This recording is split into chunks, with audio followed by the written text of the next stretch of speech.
Well, look, the propulsion provides momentum. The propulsion, so the fuel is given momentum, and due to the laws of conservation of momentum, as the momentum of the fuel goes in one direction, to keep the momentum of the system constant, the rocket must move in the opposite direction. Because so according to what you're saying, wouldn't I be able to sit in a rocket in a chair with a bowling ball and spin around and move my rocket around?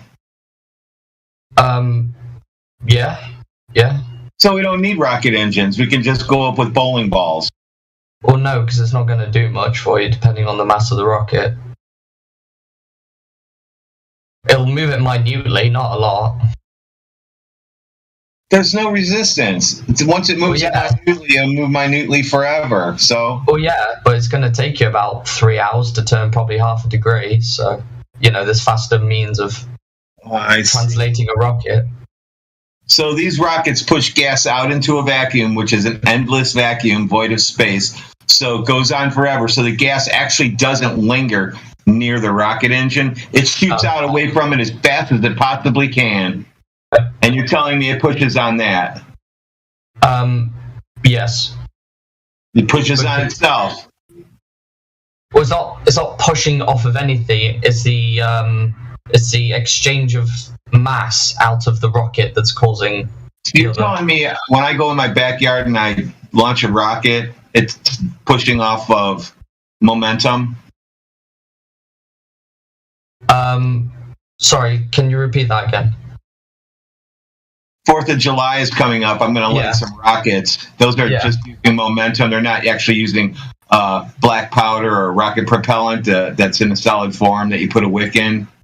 Well, yes, I'm not saying momentum is, for us, momentum is what's happening due to the thrust, due to the expel of gases. Your professor has you all screwed up. No, I mean, the equations work perfectly here. You can't live on an equation, though. You need reality. You need reality to prove your equation, or else it's just imagination. These equations have been proved by reality and are used to predict motion. In my degree, I've studied modeling equations to predict 3D motion of objects. Great. And so you can make a space game where you can fly around in space. That's awesome. But that's not reality. Oh, it models reality. So perfectly. Somebody's been to space to measure it and be able to model space now? That's not how that works. You don't need to go to space to... You don't need to go to... You don't need to know something to be able to model it. So I could model, let me see, turtles on the Galapagos Islands, which I've never been to, and I've never actually seen one in real life. I should be able to model that right now without anything. They're very different concepts. It's a very different application. It's not applied the same way. So I should be able to, this is physics. I work in one. I work in a lab. So I should be able to look up in the sky and go, okay, now I'm going to make a program that just simulates what I'm looking at. Never been done. Anyway, you're assuming these rockets or whatever are going to the vacuum of space. Is that correct? Yes. Well, okay. So you need, first of all, you need an elevation angle to shoot the rocket up. That requires a horizontal plane to start with. He's only in first year, Sonny. He hasn't learned that yet. Oh, that's all right. No problem. And if you are violating the second law of thermodynamics, it's ridiculous. That took many jumps. What do you mean violating the second law? If you think you're sending something up into a place where there's a near vacuum from the pressurized Earth that we live in right now, which we know is contained because it has to be, this talk about shooting rockets propelling against nothing is a moot point because you don't have a measurement of curvature of the surface of Earth to validate that Earth is a sphere in the first place. I thought I was specifically talking about how rockets move through space. Not. Yeah, you haven't. You require a ball. Earth is required to have a ball. Sonny, In order for the geometry to work. In order for the geometry to work, in order for the gravity to work that you're talking about, in order for it to go into an open system, which you're explaining. So you have some problems with that because we're a closed system, provably. Funny, I was giving imaginary outer space to him because it's Speculation Sunday. I wanted him to tell me how rockets push off of endless void of nothingness, which goes on forever in the direction that you point. So any particle of gas that shoots out will go that direction as fast as it possibly can forever. Yeah, no problem. I get it. They don't have to push off stuff. The conservation of momentum. If you take the rocket and the fuel as one system, the center of the mass of that system is going to remain constant. Okay, what is mass? What is mass? Well, 1 second. Rocket Man, you see what I posted in the live stream? Define mass. Oh yeah, I forgot about that. I forgot about that one, Boomer. That's a good one. That's the example I just gave where the particle shoots out as fast as it can into the void that's sucking it away from that rocket. Hey, Rocket Man, can you send us a link to that, observation that you said you saw? It doesn't move.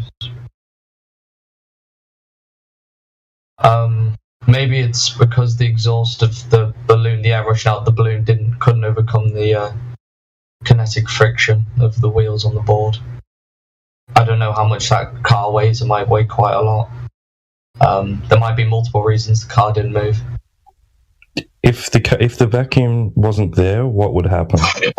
And I'm not sure. I'd need to weigh the car. I'd need to see the resistance in the wheels and the bearings in the toy car. There could be, loads of reasons why. It's okay, that's a good point. We should probably show that it could actually move without the vacuum cleaner there. But I mean, essentially, that's you've seen that's something that schools actually teach kids, right? They help them make these little balloon propelled vehicles, right? It does work in principle, right?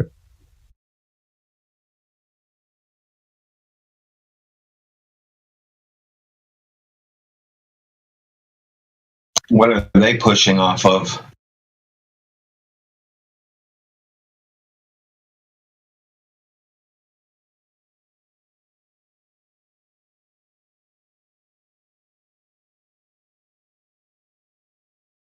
Yeah, so if that's the case, then you should be able to jump up, right? And you hey, Rocket Man, can you send us a link to your observation, please?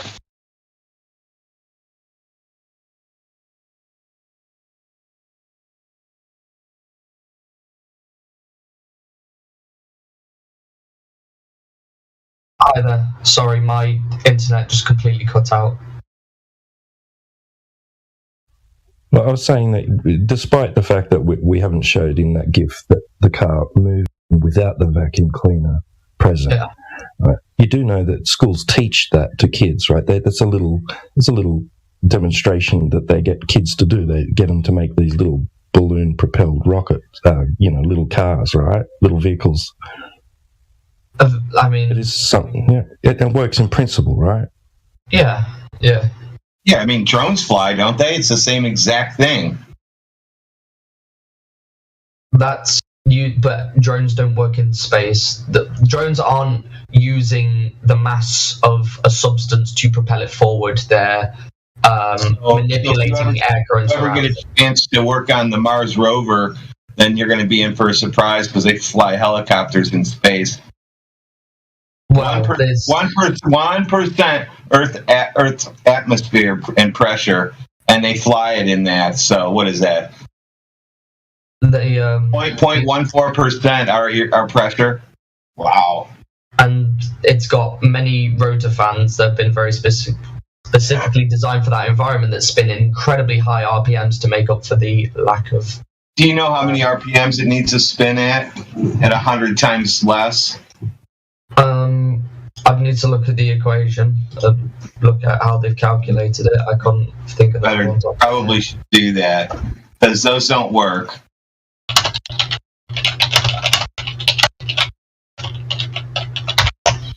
Uh, 250 radians per second. What's that? Just RPMs, real life numbers. About just under 5,000. That's not that fast. Dremels spin faster than 5,000. Yeah, and you think that's going to lift a helicopter in space? It's incredibly light. Does NASA have special materials now that nobody has?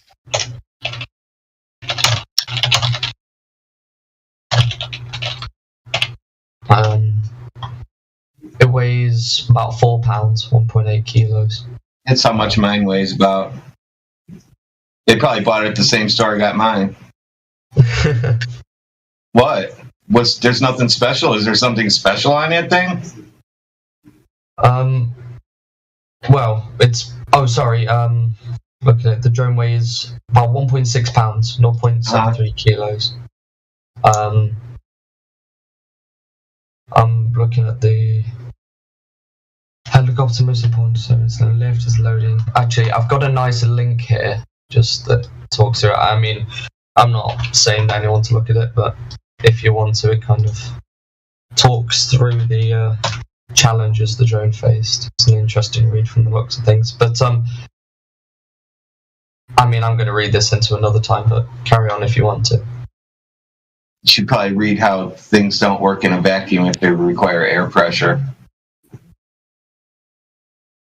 It was not a perfect vacuum. Is there a perfect vacuum somewhere?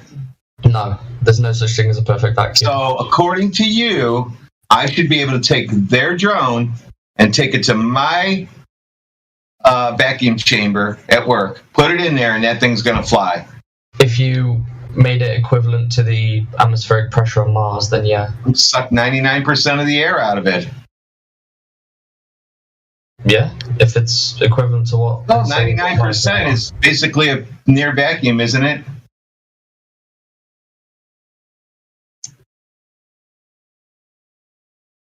Sorry, did you cut out? I don't know. I said 99% is near vacuum, isn't it?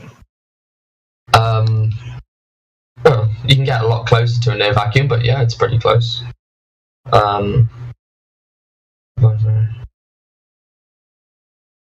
Yeah, it's about 150 times less than on Earth. So that's even more than what I said. Yeah. So now they have to spin even faster. So now let's increase that by 100 times. So now 50,000 RPMs. Let's try that. That's about a Dremel, isn't it? Yeah. So you think a Dremel will lift a helicopter in a vacuum? Or do you think the motor's too heavy? No, I mean, it seems they've kept it really lightweight. 750 grams is... So there's no air in a vacuum. It should fly. So you're going to do terrible when you get into the real world of working and you've got to ask these questions in a lab where I work. Well, I mean, if I ever come to that position, I will let you guys know on what I find. Just let you know that reality, what you see on TV, is not the job you think you're going to get. Oh yeah, I agree. I agree with that, and on a very vague term, I completely agree with you on that one. Life is not seen as on TV. I'll agree with you on that one. On a very broad spectrum, though. Neither are rocket jobs. Well, That's the only place I've ever seen them. Fingers crossed, touch wood, if this server's still around in 5 or 10 years, I will personally send you all my findings from all my labs and all my research and everything. I already told them you can't fly stuff in a vacuum. They know better. Did you say with a motor? Sorry, the last part cut out. What's that? And just the last part of what you said cut out. I didn't know what I said I've already told everyone you can't fly things in a vacuum that require air pressure. That defeats the purpose. don't need pressure for rockets to work. It works on like conservation momentum, where the center of mass is of the system, because the center of mass has to stay constant. So, like, for example, a rocket on the launch pad. Interesting fact: the center of the mass of the rocket on the launch pad will stay at the exact same position, no matter where the rocket is in the universe. It will stay on that launch pad because of how the exhaust disperses in the location of the rocket. The center of mass will stay on the launch pad.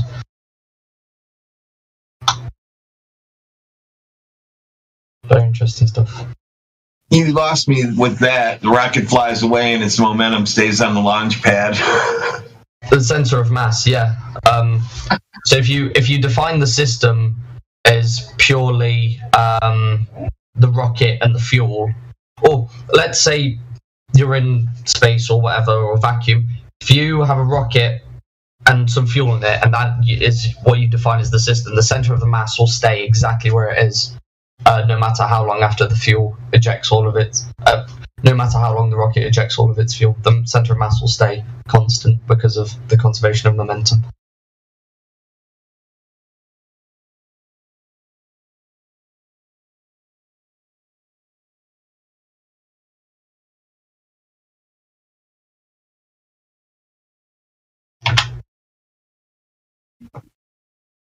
Make sure when you go back to school, you ask for a live demonstration of how rockets work in an endless void. Well, my professor went through it with me, actually. Where did he get the endless void from? The endless void. Yes. About 100 kilometers up. That's usually where the endless void quotation marks usually kicks in. So what did he do now? I don't know. I don't know what you're asking me. Where did he give you the endless void at? Where did he demonstrate this endless void that you guys did demonstrations in? We didn't do demonstrations in the endless void. Do you know why? Because we don't have like a few $100,000 or $1 million to send ourselves there. Well, you can't go there in the first place, so all you can do is draw it up in a computer. For most people, you can't. It's quite expensive and also For very all rigorous. people. Name somebody who's been there that you talked to. Tim Peake, actually, I met him the other week. I actually spoke to him in person. I was at the aerospace expo Which at studio Farnborough. are you by? What? Very interesting. We have the green screen and the both scenes of when he does stuff with the blue screen with the grid behind him. So when they try to line up the ball in virtual space, he knows where to grab, or when he goes to grab for it, he can see it on the monitor. So that's how you do that. Yeah, why are they using blue screens, man? That's red flags right there. And with the grid is the one where you can see yourself. You can actually put your hand in space and you should be able to grab imaginary things that are on the screen. And that's what they're trying to do. That's why objects go through their hands in space only. On the ground here, if somebody threw an orange to me, it would not go through my hand and then in my hand.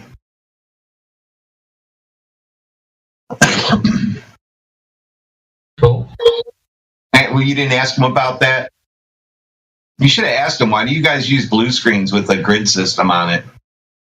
No, he was talking about the kind of future of British rocket and vertical launch sites in the UK and British presence in space. Really, that was his main topic of discussion. And he's going in a documentary soon, which will be interesting. I speculate that they're going to go from rockets seamlessly to the CGI without you even noticing the difference. It's going to be awesome. So do you also, you believe in Harry Potter too, right? No, I have a friend called Harry. His last name's not Potter though. Does he have a stick that he runs around with? No, he might have done when he was like 6 or something, but I don't think so now. He's at uni. Do you Well, call him Harry you Potter? believe you can do that stuff though, right? What, run around with a stick in my hand? I mean, I can do it, but it's not going to do much for me. Magic spells and make brooms fly towards you and shit like that. Do you still call Harry Potter anyway, even though his last name isn't Potter? He does have circular glasses, so I do sometimes. Yeah. Holy crap! Of course he does. yeah. He thinks he's Harry Potter at some point. That's funny. Hey, Harry Potter! What's up, Harry Potter? I was actually at King's Cross coming back from uni the other day, and I actually ran into platform 9 3/4, and I woke up in the hospital. Transported me there. Okay, give us an idea for us naive Americans. King's Cross, just a general area, please. London. Oh, gotcha. Okay, is it central London? Central London. It's where the Harry Potter thing was filmed. Okay, great. So it's close to the big, huge Ferris wheel, then. Yeah, the London Eye. Yes. The London Eye. See, thank you very much. Because if I get away, there's not enough time in the day to study these different places if you haven't been to them. But it's fascinating to do so. And a lot of times we do so as far as familiarity with cities is through the movies, right? Yeah. I mean, and so these days, because of the I guess you would say the quality of film in the last so many years, whatever, 20 or 30 years, it's very realistic and you get a pretty good idea of what the whole place looks like. So New York City is one of the most filmed cities in the world. And so I say we all have an idea of what New York City is like, and as well as London and other major cities. Sorry. I think the audio keeps cutting out. I don't know whether it's my end or someone else's. I don't know. Your end. I got a mic check. Yeah, you're coming in clear. All right, sweet. Is it Rocket Man 24 we're speaking to? Yes. Yes, it is. Yes. Sing Bob. Okay, welcome to the server, Rocket Man. So you said, did you say you're studying something in this field?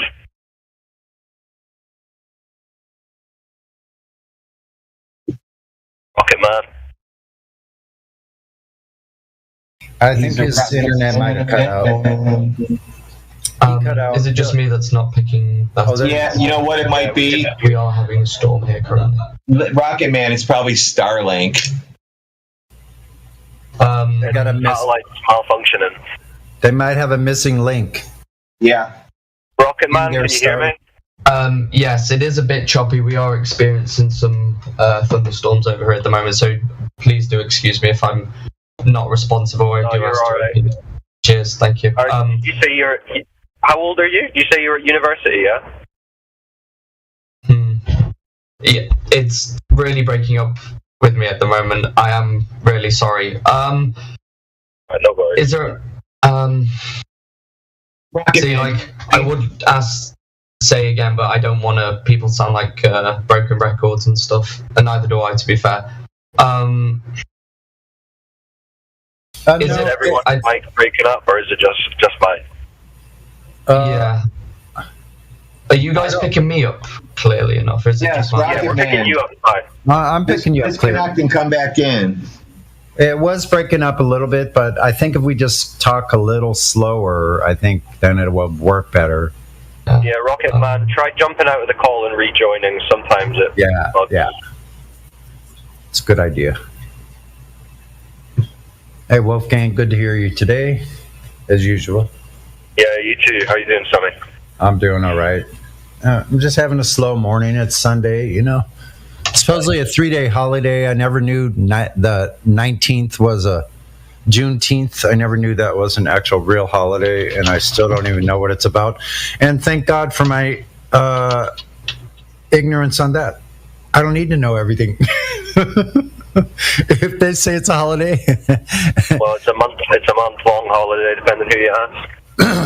Okay, see, I'm out of the loop because I chose to be. Way to be. How are you getting on, Rocket Man? Is your connection sorted out?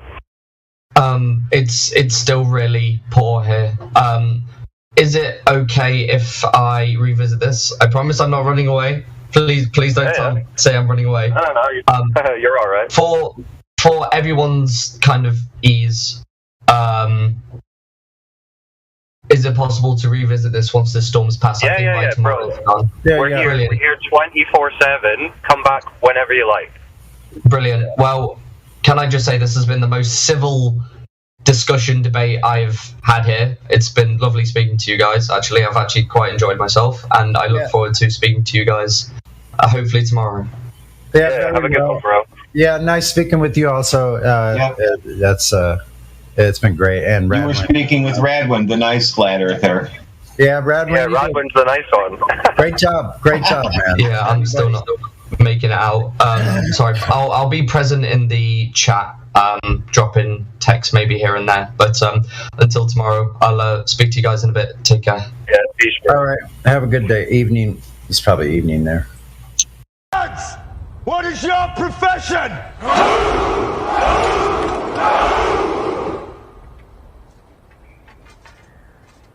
See, old friend, I brought more soldiers than you did.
Join discord.gg/flatearth and enter a check-in room. Someone will come along and verify you to get involved in the conversation about our Earth. Have Glover friends? Oh, dude, they all got Glover friends. They don't come here on their own. Here's just a pro tip for you, bro. I guarantee you I'm here on my own. Well, that's fine. That's fine. But just a pro tip is like, almost act as if you're presenting a case to a judge and a jury. We would be across the table, like we're, plaintiff and defendant. So you don't have to worry about convincing us, but you need to make a case. So like you were like, well, I posted a video. Okay, that's fine. But what is your case, or what is the argument? Well, you know what I'm saying? So you gotta make a case.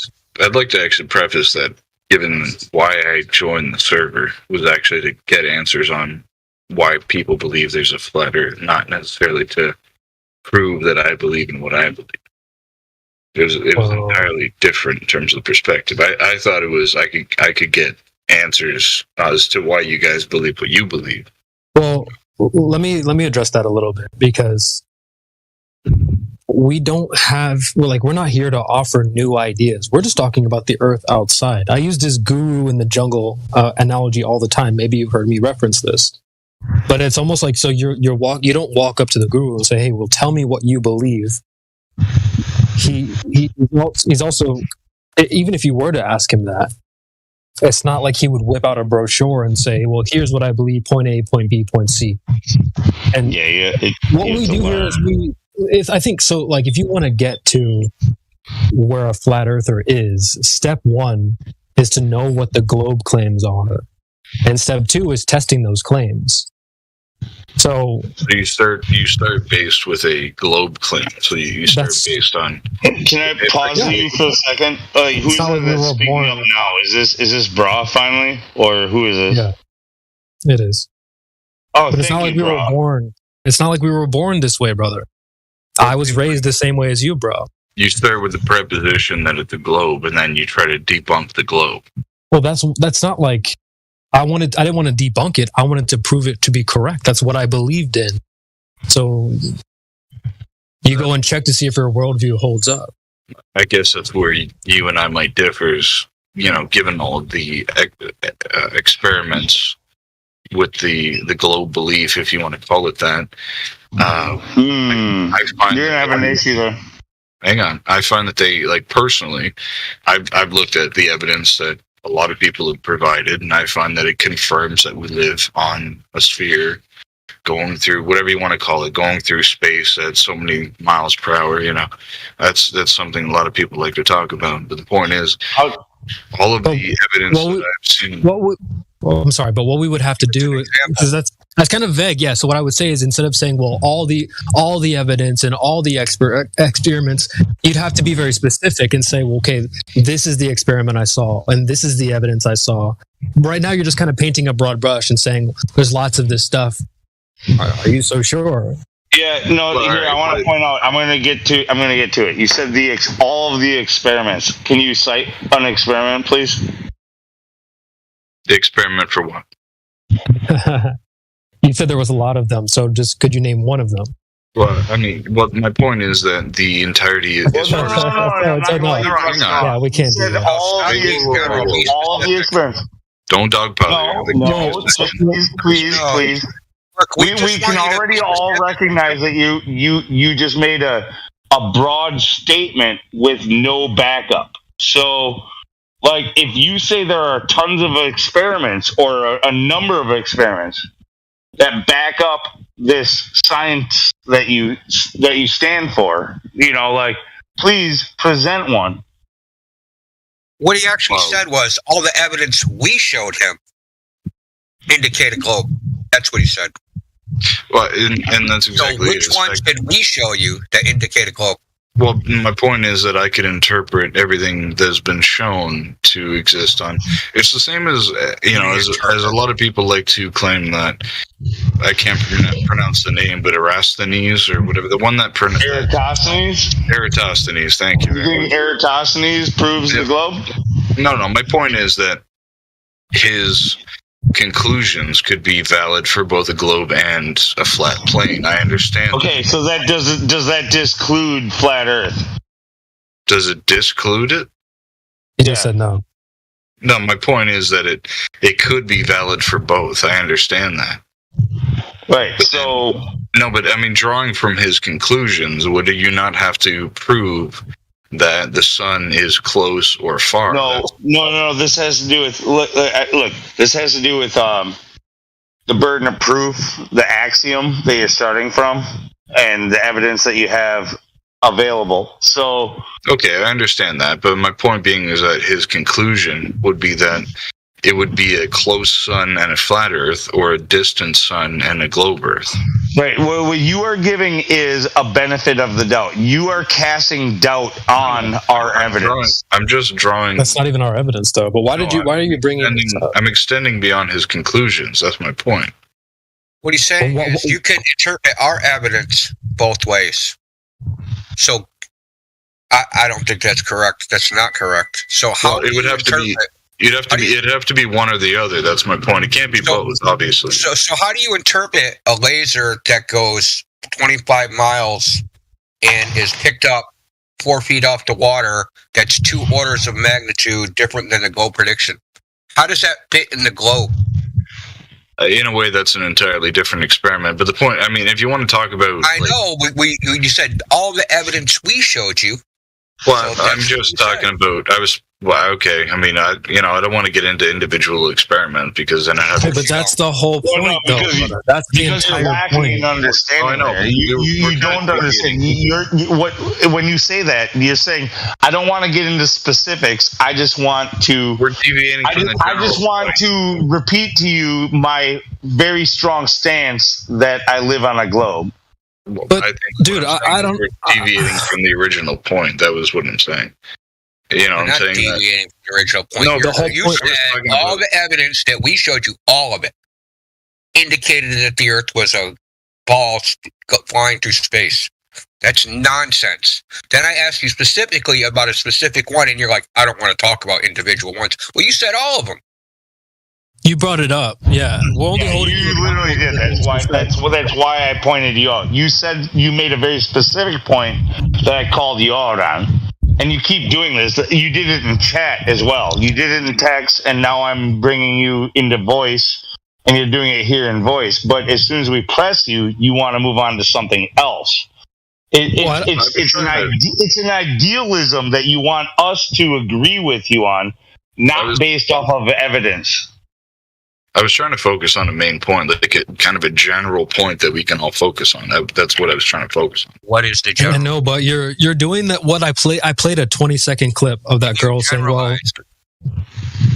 To generalize, you need a trend, right? You need a statistically significant sample size so you can make general statements about. It's not necessarily a generalization. It's the fact that we can all agree that the original deduction that everyone likes to draw on is the fact that sticks and shadows can be interpreted 2 different ways. I think that's we throw that out.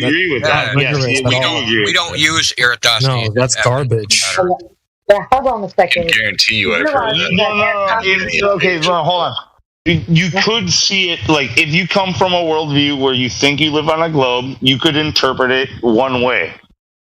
But if you were to test it here on Earth, you would interpret it the way that all of us see. All of us being who? Well, why would we use that whole thing's garbage? It's based on assumptions. It's not. Yeah, that's what I was about to say. It's not necessarily based on. It's not rigorous at all. It's not even. Step 1 is assume the Earth is a globe.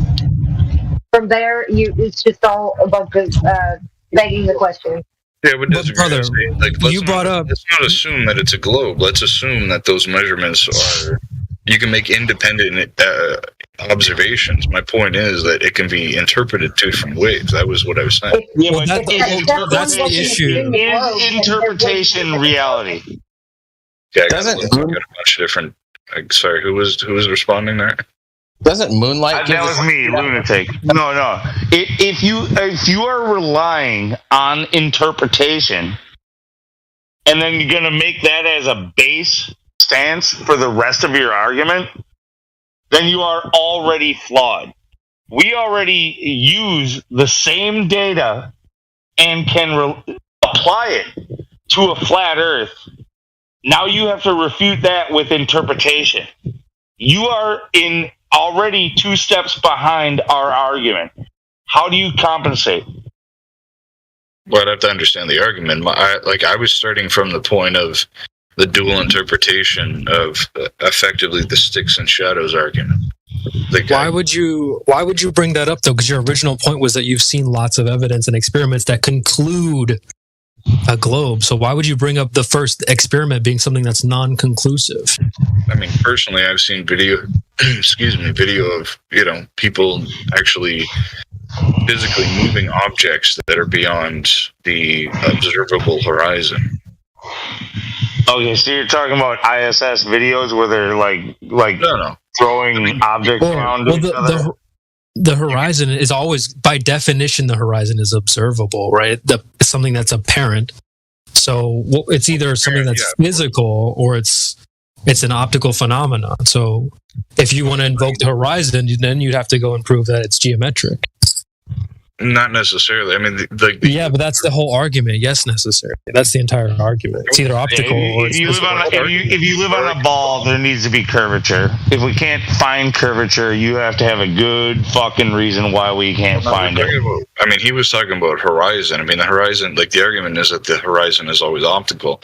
I completely agree because, and it's not geometric, and things don't go over. Meaning that it's a trick of the eyes, meaning that it's not a physical place. Yeah, because obviously the light you're observing would be.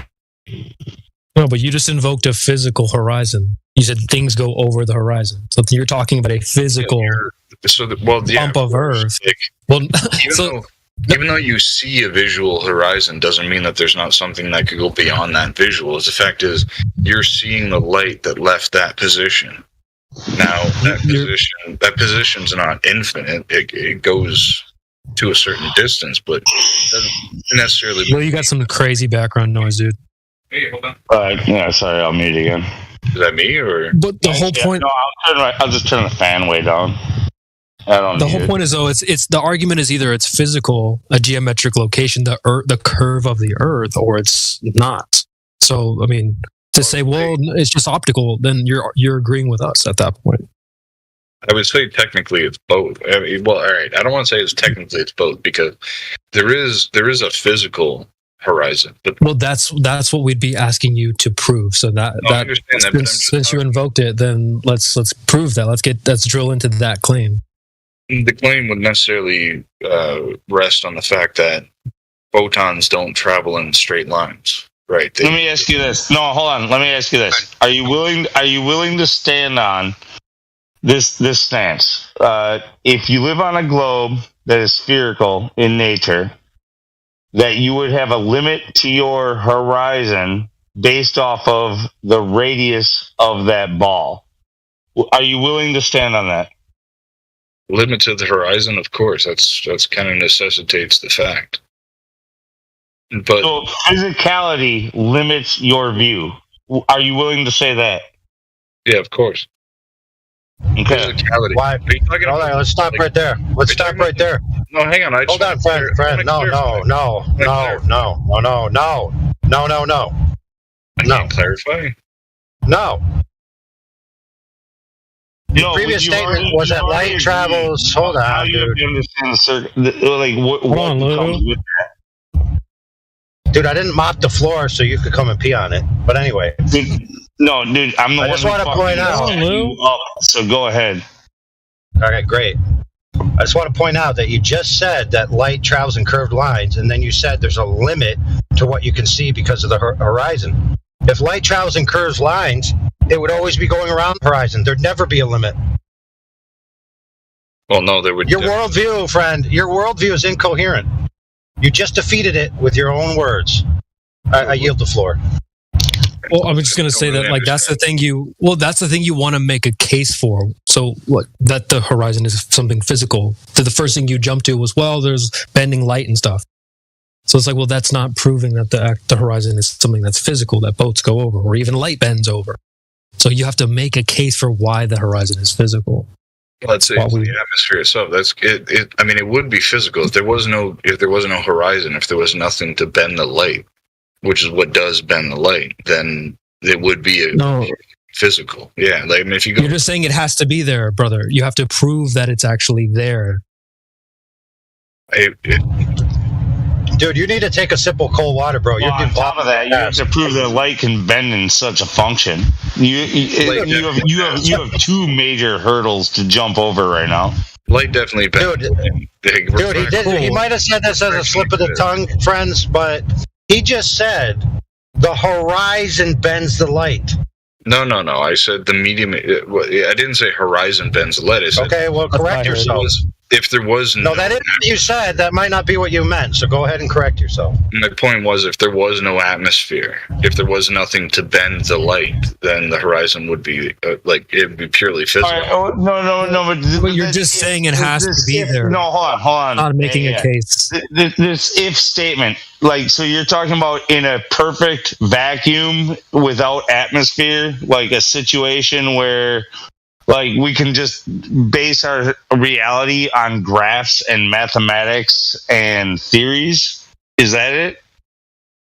It's just the simple fact that if there was nothing to bend the light between the emission source and the receiver, there would be no deflection whatsoever. Right, but to your own agreeance, there is matter there to bend the light. Yeah, that's the atmosphere. That's what I was talking about. Right. So why are we talking about if it wasn't there?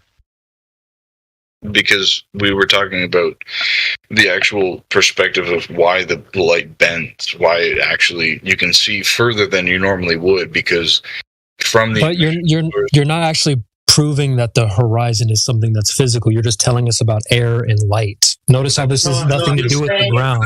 That was kind of what I was drawing on, is that he's saying that the atmosphere is the reason why it looks flat. You know, all you gotta do is agree that it looks flat, measures flat. No, but it's just you're running away. The fact that we have an atmosphere, auto level everything to our perspective, to our point of view. That's what he's saying. That's what he's saying. No, what I'm saying is that the atmosphere allows light from a further source to bend. Yeah, but you can't prove that. That's you're not talking. You're not even talking about the claim anymore. You've moved away from the claim that the horizon or the ground is physically curving. You're not even making a case about that. The fact that the ground physically curves, I mean, there's things that fact has not been established. You're just that's the thing you're supposed to be proving, which you haven't done. It's also contradicting yourself. What you're doing again is casting doubt. You're casting doubt. You're saying light can bend. Therefore, because we already assume we live on a ball, bending light is causing you to see a flat Earth.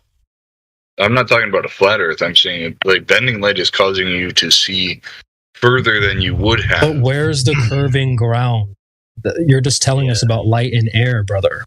That's fine. We'll give you that. But what about the ground? That's the thing you're supposed to be proving anyway. So why would you discard that and go, well, let's talk about air and light? It's a contradiction to say, you're contradicting yourself when you're saying that it looks flat, it measures flat, right? And all that. What does measure flat mean? You're saying it's a ball, even though it's all tests. We always see farther than expected. By the way, all visual tests using lasers, using actual data from like sea level. What? Hold on, that wasn't very good. But let's hold them accountable. The way that we use ballistics and the way that we use airplanes and so on and so forth. It's all based off of a non-moving plane. Okay, so now you could argue that it's due to simplification. Like we simplify it that way, but we actually live on this. But all objective reality in all of our observations from objective reality point towards a flat, non-rotating plane. Anybody, so I'm gonna. So you have the burden of proof. You have to show us otherwise how the Earth is curving. And if we can't see it, and if we can't detect it, and we can't measure it, that's redundant. But if we can't do this, then it's literally just a figment of your imagination. Little jobs and just keep doing that because nobody seems to be hiring you. You understand that? Yeah. Very clear. A lot of money to a lot of people. You can't accept it as flat, and it works every time. He's AFK, I'm pretty sure. It's hard to accept it because the whole world. Now that you're back at Glover, Yeah, he's talking to someone else right now. He's checked out on us. Getting some coaching from this. The CIA is helping him out.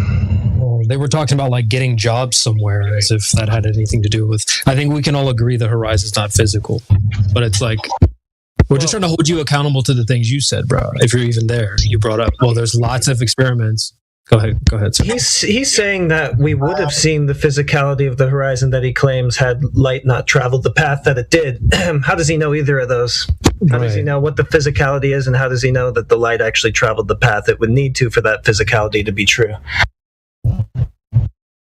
This is your refracted goblins argument all over again. Yeah, here we go. But you know these things. Light bends. Therefore, reality is flat. But that if you were to take a God point of view, you would see it as curved. So he says. AI, did you want to get in? He's saying that a ball, because of the atmosphere, because of the air, that's what makes it look flat. Shotgun. That's what he's saying. Well, we got lots of time to decide. Right. He's saying it should look like a ball, but it actually looks flat because of the atmosphere, refraction. And our argument here, by the way, you don't want to walk away from this on your side going, oh, flat earthers think that the earth is flat because it looks flat. That's the most simplistic view of it. We can give you tons of fucking reason, like tons of experiments, like way more than you presented to us with your ISS footage. So things would be looking a lot better, money-wise. Well, that's ISS footage is self-debunking. It's not compatible with the radius. Right. That's the thing. You just you better be careful or tread lightly. Like choose your words wisely, because you remember, Bra, you said, well, there's lots of things, experiments and evidence. So then all we have to do is go, okay. So you said there's lots of evidence. Let's start with one. And you're like, well, Eratosthenes, even though that's not conclusive. So we moved on. Then you brought up the horizon, and you don't seem to be able to get to how it's physical. You can't really make a case of how it's physical. So what are these? What are these tests and experiments and all this evidence? What's funny is when he said Eratosthenes, he didn't even know how to pronounce it. This was not his argument. That was another. What do we call it? Like machine gun, basically. That was another way for him to derail from his actual point. He had zero substance for his original point, and then went and derailed to Eratosthenes, which he had less understanding about. Right. I mean, it's not an easy name to remember, man. I mean, like Eratosthenes. They don't need to know it anyway.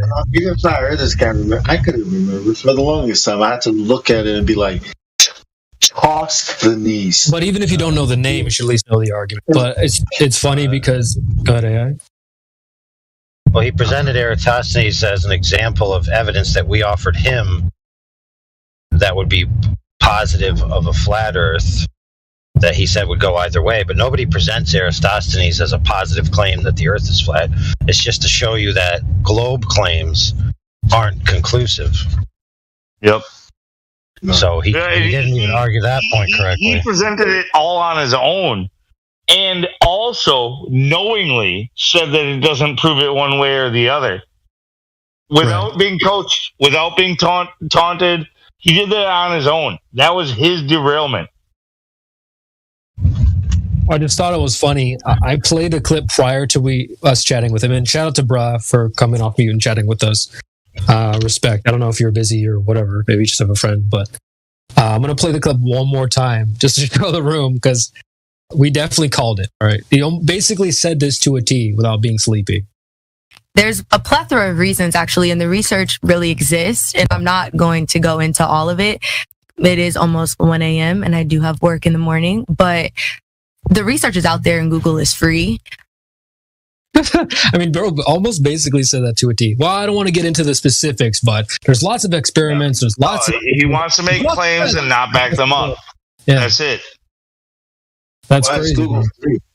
Why is Google free, though? It's not fair that we force him to back up his claims. It's not fair. We're a bunch of fucking fascists for asking for proof. Well, here's a pro tip for you, bro, if you're listening. Just stick to things that you do know. Bring up things that you can back up. Don't say things like, oh, there's tons of experiments, because then we have to ask you about that. Oh, what are they? Give us one. Then what's another one?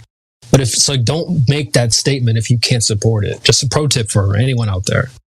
Yeah, you're going to look like the fool every time you do this. So just a heads up. Every time you come in here and make a claim that you can't back up, you will be the fool. You're not going to make a fool out of it. Look, if you're going to make an argument on the show, you can't sit there and say Google it and then not stand for it. Like, fuck that. Yeah, Google it, and she was all condescending. No, fuck you. You want to make an argument? Fucking make the argument. Tags! What is your profession?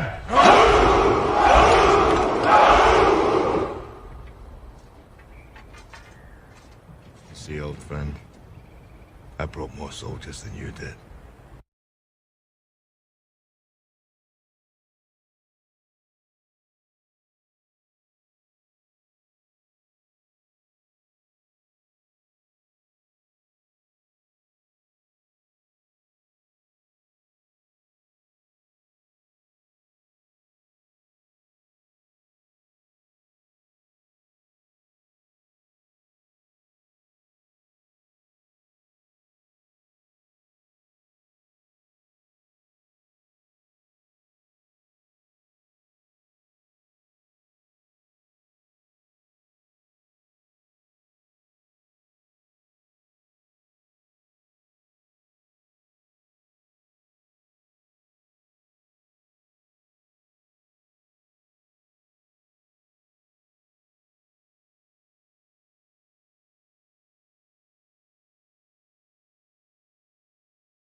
Join discord.gg/flatearth and enter a check-in room.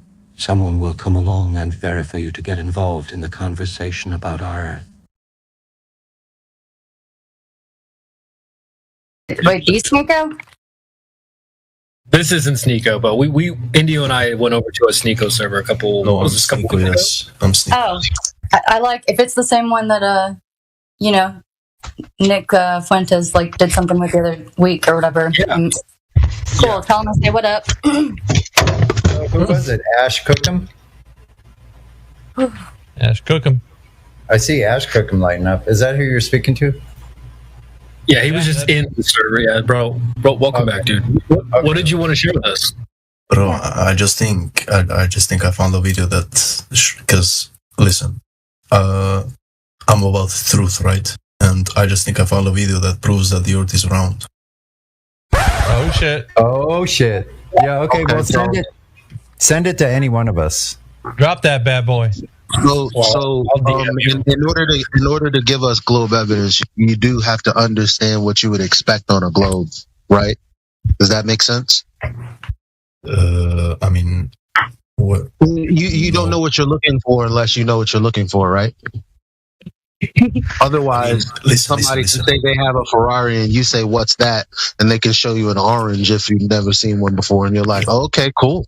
Yeah, that's why I wanted to screen share so we can talk about it. You know, We can talk about it, but if you don't know anything about what you're looking at, then it'll be fruitless. But go ahead, post it. I sent you a DM. So he's got to send a DM. Check your DM. I'll send it to Creation. Yeah. Alrighty. Creation better. Who wants to take point on Ash though? Because I don't want to jump. I don't want to step on someone's flow. Shut up. I got a prediction that it's Dude Perfect. That's my prediction. Yeah, I'll take point if anybody doesn't have any objections, or if you guys, Eli, if you want point, I'll back up. Who's taking 5 on that? Dude Perfect. Well, I've got seen it now, so it's not DP. Bro, the guy has 30 subscribers. I'm too hyped right now. You guys go ahead. I mean, shit. Indio's here. Indio, you want a pound of flesh? It's up to you, bro. Wasn't paying attention. What? Indio, you're gonna be perfect for this. It's the IS. It's the your friend Ash, you're going to need to know the size of the Earth. So this looks like it's claimed to be in the cupola, which you're going to want to know how far off the ground that is, and if that's even close to being high enough to see curvature. Yeah, well, newsflash, it's not. It's nowhere even close.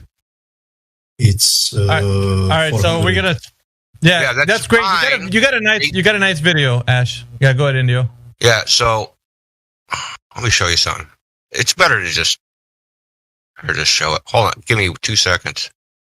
I don't want to get in my spiel. I'm all for. I want to be convinced. Just Otherwise, let me show you something. Yeah, hold on a second, Ash. Are you like backpedaling before I even do anything? Just relax, bro. Yeah. Promise, this ain't gonna hurt you. So this is what the Chinese show from their space station, which is 23 kilometers lower than the ISS. What am I looking at? Where? This is the China live stream voices. Yeah. This is what the Chinese show? This is what the Chinese show. This is from a spacewalk. Chinese spacewalk from the Chinese space station. This is a YouTube screenshot, right? So you can read at the bottom what video it is. You can just type that and search. Dude, I'm not bullshitting. I didn't do anything to this video. So who do we believe? As a Chinese lying or as NASA lying? Or is the math lying? Because if you just do the math, you shouldn't see curve from that altitude. It's nowhere near high enough. And it's easy to tell you why. From that altitude, you only see like 3%. Let me look at the video first. Oh, okay. So from that altitude, we would only see, from the altitude they claim the ISS is at, they claim you would only see 3% of the Earth's surface. You gotta remember, the ball is supposed to be 8,000 miles in diameter. 250 miles is 1/16 of that. Yeah, but like this video looks fake. Oh, okay. Right? Does it? They both look fake to me. Another It's just issue different that I fakery. see. No. My Another video, issue that another issue with your video. Hold on a second. Wait. One issue with your video is that you know how fast the ISS is supposed to be circling the Earth. I don't see any movement there. Wait. So let me ask. Yeah, that's cool. Let me ask him a question. Ash, you said this doesn't look fake. What is the basis for that? What are you comparing it to? My video? Yeah. So you said this does not look fake. Yeah, I'm comparing it to my. Comparing it to what? Like home video you've taken, a movie you've taken, like other video you've seen. Like, what are you comparing it to? Have you seen this viewpoint in real life? To my sanity. Sanity. Yeah, it's actually not an argument. Yeah, you actually don't have an argument. All right, so you actually have no. Hold on. I just want to, pin the tail on this donkey.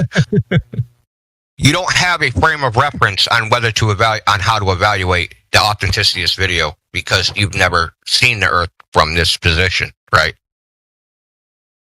Mm-hmm. So it's like comparing one photo of Santa to another photo of Santa and saying that photo's fake because this other photo of Santa I believe is real. Have you heard the background noise and stuff? Yeah. Try to focus. Go ahead, Miggy. All right, so you brought in a video, right, as evidence that the Earth is a globe. Is this the hardest evidence you have against the case for the flat Earth? Like, is this the best that you have for globe Earth proof? And I'm only going to say that so that I can lead into the next thing I'm going to tell you. So I'm just giving you an opportunity. Yeah, because okay. All right. So if I was to give you these 3 questions that are fundamental to the globe's existence, would you be able to tell me your intellectual honesty in these questions? Mm-hmm. If I'm going to ask you. I mean, are you asking if I have knowledge about it or? No. I'm going to ask you some questions. And basically what it is a baseline knowledge for your understanding of the Earth being a globe. Okay, and you just tell me, just tell me if you know, just go into detail. And if you don't know, just say, I don't know. Okay. So I'm going to give you 3 questions. The first one is simple, right? So who has measured the curvature of the Earth any time in history has directly measured it with drop over distance? Do you know? No. Okay. Second question. They're telling us that the Earth is spinning on its axis, right? So at about 1,000 miles per hour at the equator, the Earth is spinning on its axis. So who has directly measured this axial rotation to be what they say? Okay, that's fine.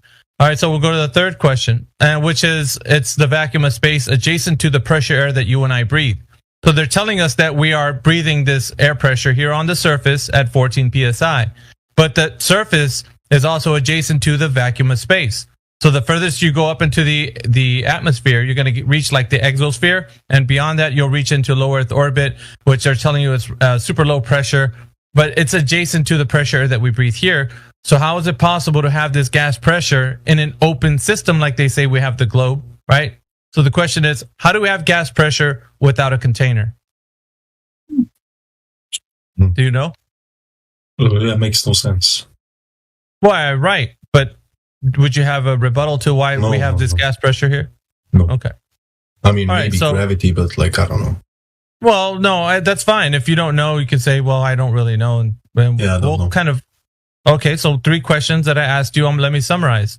So basically, the Earth being a globe, spinning in the vacuum of space is just a belief that you have right now. It's a blind belief, let's say, because you don't know that it's a globe. You just blindly believe that it is. And with that comes all the information, like these images, videos, and whatever else. I don't blindly believe, right? I just want to know the truth. Yes, you do. No. So I'm talking about the information. Ash, listen to me. The information that's been given to you, like, hang on a second, bro. The information that's been... Let me finish telling you real quick. I'm trying to clarify the point. I know what you're going to say. No, you made a claim. You made a claim about me, bro. You made a claim. Relax. But you made a claim about me, no? You're not taking it easy, bro, and that's the hard part. All right, so here's what we're gonna do. We're gonna just talk about what that means. And I'm gonna correct it. It's fine, but wait till I'm done, and then you can correct it, right? So the implications of the information that's been given to everybody, not just you, is that the Earth is a globe by way of videos and articles, whatever it is, people talking about it. It's in the vernacular, right? In school, yes. Yeah, it doesn't matter. So everybody's got this information. So it isn't just you that I'm targeting. I'm targeting everybody who's heard this. So even the video that you have, it wasn't directly given to you. It was to the public, right? So the information is for public consumption. So when it's put out there, it's meant for everybody to understand that we live on an Earth that's a globe, right? The video of the guy in the cupola. So that video is showing people that it's a globe, right? But that's why I'm saying to you that that's all we have. And as far as like this Earth is, like from presentation from those guys, they're telling us that this is where we live due to this video. So it's a blind belief in the sense of saying like they're giving it to you without any information how to verify it. So you can't verify. You can just say, okay, there's a video of some guy looking out a window and now he sees the Earth as a globe. And that's all I have. That's a blind belief. Without any verification, it becomes a blind belief. So I'm not saying that you right now believe that. I'm saying it's a blind belief to say that this video is evidence for the Earth being a globe. Okay, now that I made my statement, you can see if there's any way I'm saying that you yourself are blind believing the globe. I mean, do you think that? I can't say it. You can only tell me. If I tell you that, I'm projecting something on you that you are not telling me. But what I'm saying though, right. So what I'm saying though, this is what they're good at. They're good at this information that they give us, and they elaborate with like other things, right? With people saying these anecdotal testimonies that they've been to a place that you can't go to, right? They've been to low Earth orbit and on, right? Rocket rides to space and whatever. So we have this people saying things, and all we are doing as the people who receive the information is believing them blindly. That's it. So that's all we have from that side. On this side, however, we have empirical evidence to state the fact that what we know the Earth to be is indeed flat and stationary. Okay, so I'm just separating the fact that we're not going to give you things just like they have, which is a blind belief in things and videos and such. Okay. Can I tell you how I go to this video? I was like, I was about to go off PC, right? But then a thought came in my head, like, well, what would it like? Why is there no picture, like videos or pictures of?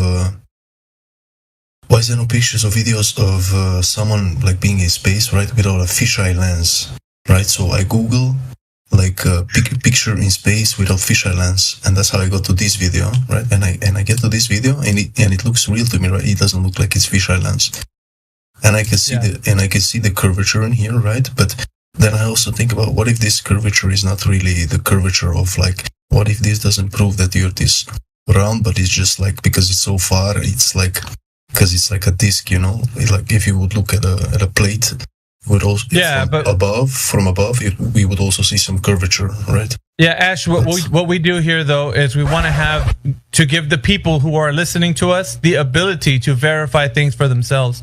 So when we go to things logistically that are impossible for you to actually, like, let's say everybody in this Discord right now, if we're to tell them that there's a guy who went up 180,000 feet and looked down and he saw a pretty flat Earth, right? So how many people are going to be able to replicate what I just told you that guy did? Not very many, right? Few, if that. So what we do here is we do things that are things that can verify things, like the ability to do things that are within everybody's like immediate reach. So if I tell you something, I'm not going to say you need to get on a rocket ride to go really far in elevation and then look down and see the flat Earth. Like that's something logistically that's not going to be something reasonable, right? So I got to target something that's possible for you to do. That's something logistically could be even more feasible for you, right? It's like go to a beach, let's say, and do a line of sight test. That's more along the lines of something that's reasonable for anybody to test the Earth to see what it is. And that's where we're at today. We're showing people that you don't have to go on a rocket ride and look down and see the Earth flat. That's not what we're saying. And that's a whole wrong approach anyway, right? Because the Earth that we're testing is on the ground. If there's any curvature, the surface curvature, it would demonstrate itself on the ground, and we could then measure drop over distance, which was the first question I asked you. Mm-hmm. So that's important, because if we don't have a baseline for our fundamental understanding of the Earth that we're on right now, then we become lost, or we don't know, or anybody that presents information like videos and or any kind of rhetoric, magazines or whatever, then we can be taken in by that information because we don't have a baseline of knowledge of how to discern. We don't know how even to think about to measure this Earth, or if there's any way that we can find out, right? So anyway, I'll stop there. But now that you understand that anything that comes from those guys is just really a blind belief, because they don't have evidence. They can't show you, Ash, go to the Earth and measure the Earth for the curvature, because they don't have that.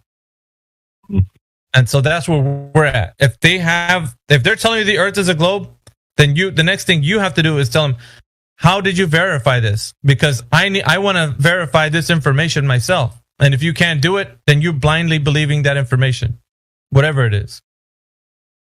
But how would you explain this video? What do you think about this video that I sent? Do you see it? It's a video. That's all I can say. It's a video of a guy looking out of a window and seeing the Earth looking like it's curved. Is it objective reality? How is it possible? If we don't measure, if he sees curvature in that window of that cupola, let's take a look at it like this. Let's translate that curvature to the ground. If he's seeing curvature from that cupola in that video, then let's measure to see if we can find curvature on the ground. If we can't measure any curvature as drop over distance, then that video is not telling you the reality that you see out in the world. Does that make sense? Look at that screenshot, man. Just take a good look at this screenshot. What screenshot? The screenshot I took from the video you posted. 9 past the hour. You see it? Yeah. Let's say this was a ball that's 1 meter in diameter. How far away do you think you'd be from that ball? From this viewpoint? Pretty far, right? Yeah. Yeah. They're not far. That you don't understand. They're not far. What? Why do you say they're not far? Because they claim the altitude is 250 miles. Look in the VC again. This is to scale of how far.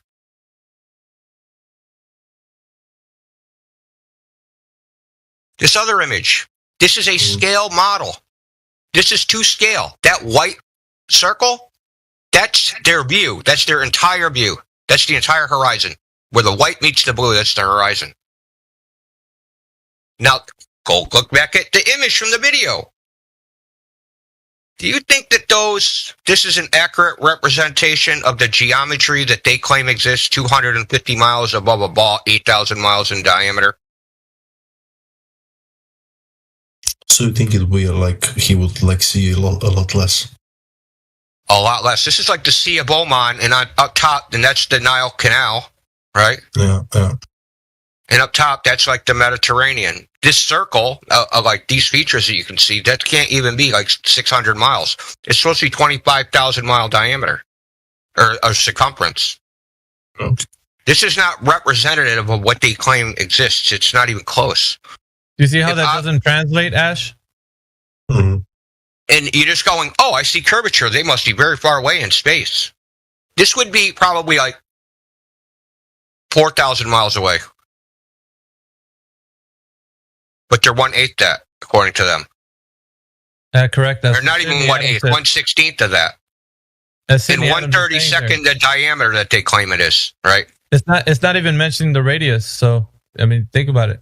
All the metrics to the Earth being a globe, diameter, radius, circumference, it's not proportional. When you actually look at it from the image from that, that video, it's not proportional to the Earth that should be the size that they say it is. And that's where you start to find out, well, something's not adding up. The math doesn't fit the size of the globe that you're seeing.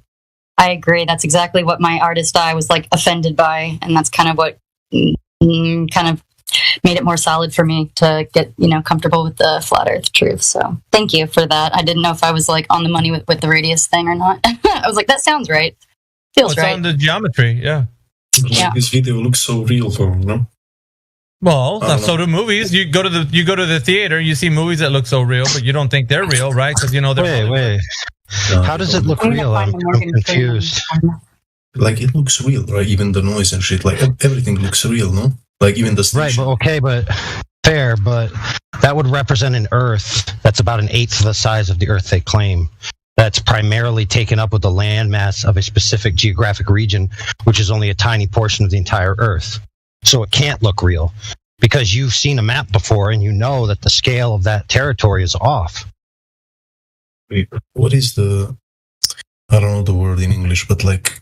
If you let's say, right, the Earth is a globe. Let's say the Earth is globe. How many miles is there if you want to go around the Earth? Oh, the circumference? I guess, yeah. 24,901 miles. Hey, watch the Morgan Freeman, not Morgan Freeman video. It just proves how easy it is to make something look real, but it's not really him. Yeah, so if that carries, right, roughly, you're looking at an Earth that's the 1/6 the size of the Earth they claim. So that curvature can't possibly be the curvature of the Earth. It's obviously the curvature of the lens. I think you said earlier, too, you thought the China picture or video looked fake, and that's exactly our point.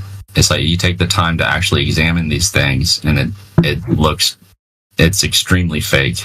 Yeah, like, which one is real to you, the China or the NASA? Well, why is China less credible? China looks fake to me instantly, right? But this looks real instantly to me. Well, then why is China faking space? Hold on. I have What do you mean? I have an expert witness friend. Help you. I have an expert witness on the line, Elon Musk.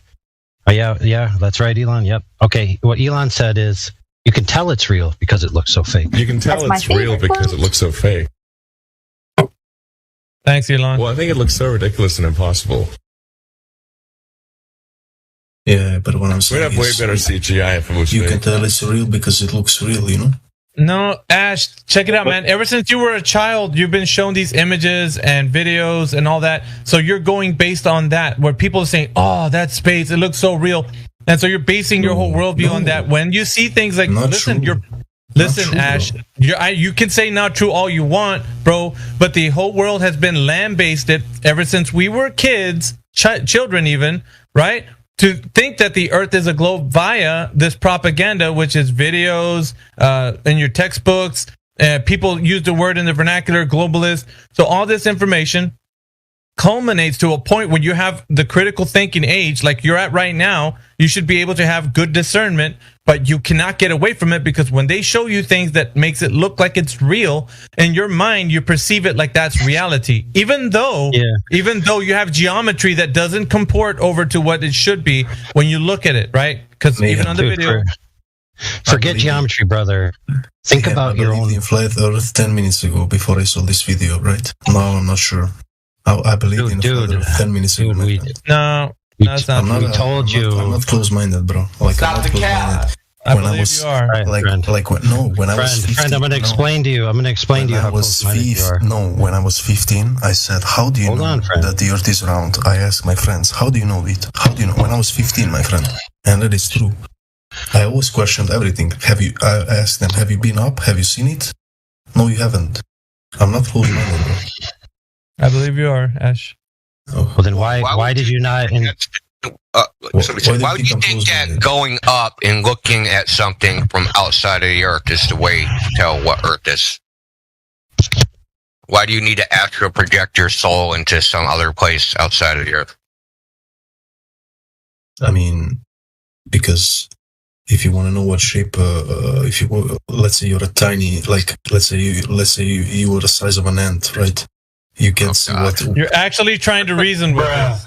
You're trying to make up something in your head, right? That's why you're close-minded. So what if it was a table, right? No. Yes. No. Can I finish?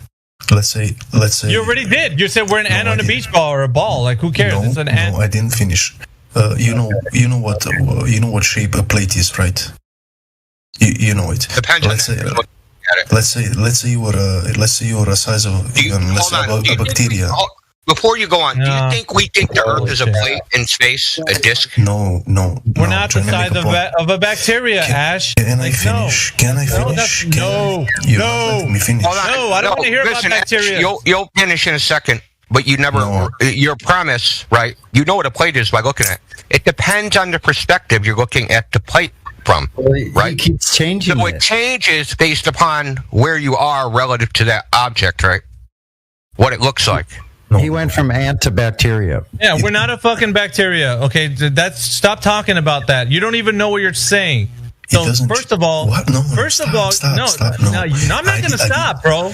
No, you don't realize the implications of what you're saying. You haven't even tested the Earth to be a globe yet. You haven't tested it. I know that the shape of a plate doesn't change. It doesn't matter. Oh my God! Nobody says it's a plate. I'm not comparing. Visually changes. It visually changes.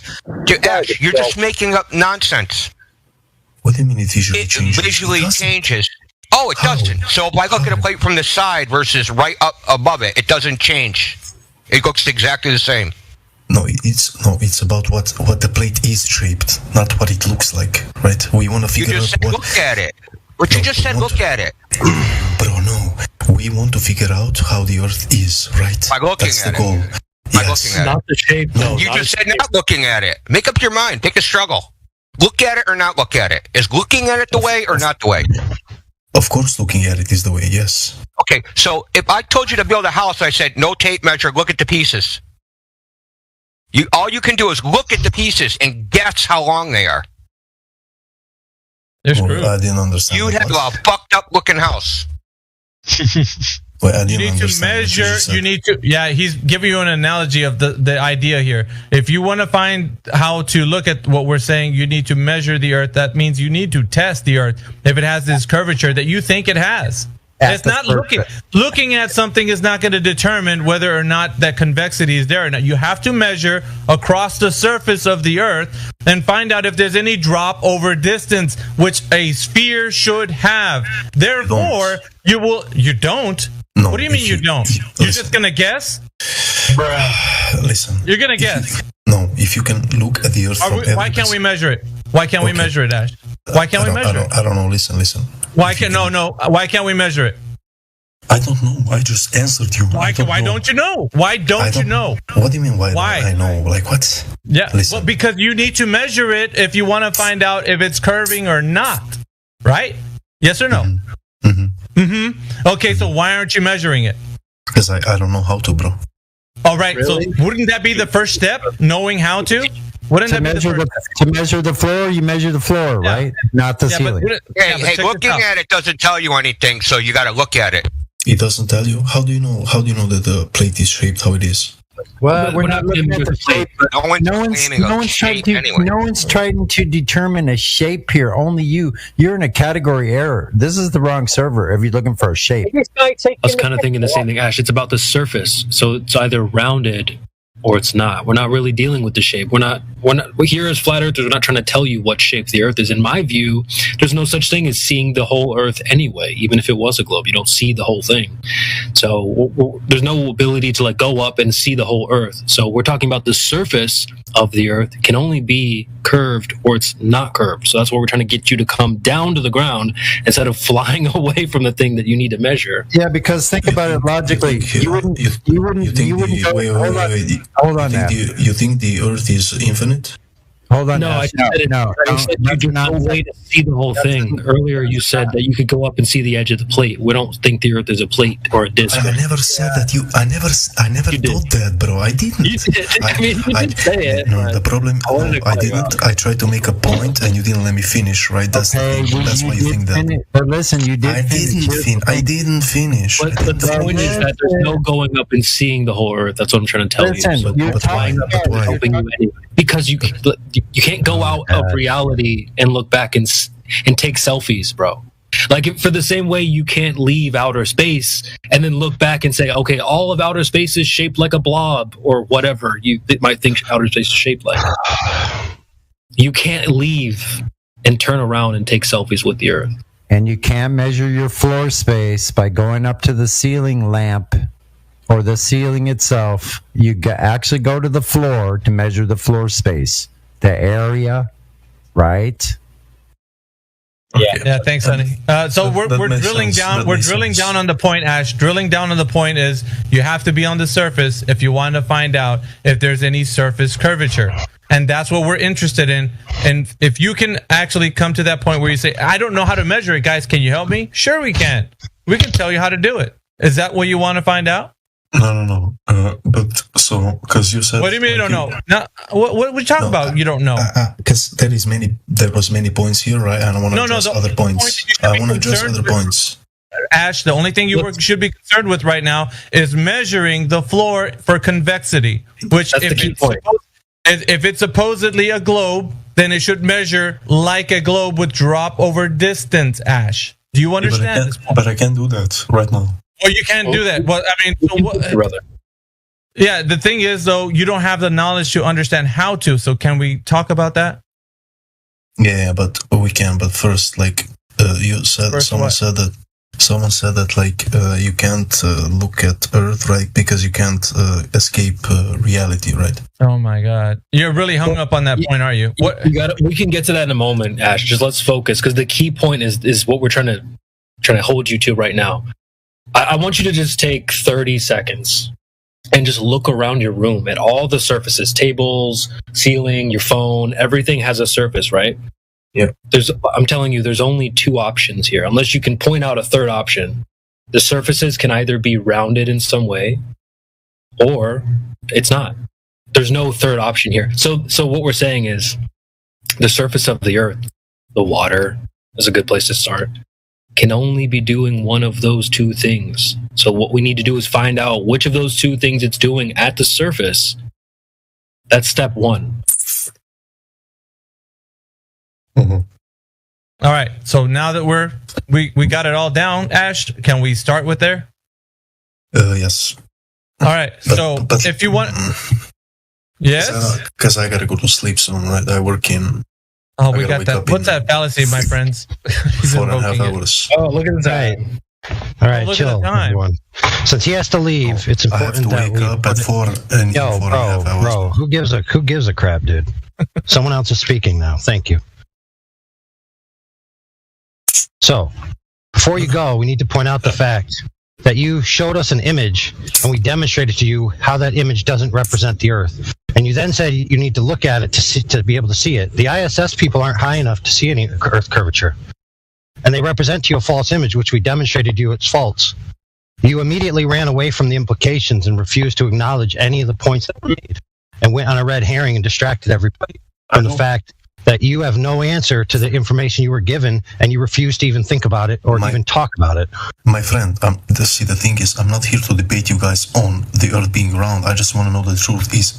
I just want no, you don't, friend. Yes, you don't. I'm not. Oh, do you think you're I'm lying to you right now? Okay. No, you are lying. You demonstrated yourself to lie because we gave you information and you completely ignored it. Okay. So yeah, do you think it's called your actions speak louder than your words, friend. Okay, bro. Okay. Look, don't. I'm not blaming you. Most people that come in here have the same reaction. There's a trigger inside their mind that prevents them from going down certain tracks. It's a self-defense mechanism. Okay. Yeah. So next time you come back, you need to have an answer for why the critique of that video demonstrates that that's not the curve of the Earth that you're looking at. If you can't talk about that when you come back, then you are lying. You're lying to yourself, not us. Because we know you're lying, so you're not actually lying to us. What am I lying about? Oh my God. Your sincerity. If you wanted the truth, then you want to just see if we can measure curvature or not. Yeah, like the whole but it looks real. Like that doesn't seem like someone who's after the truth. You know what I mean? But are we not getting to that? We were just getting to that, right?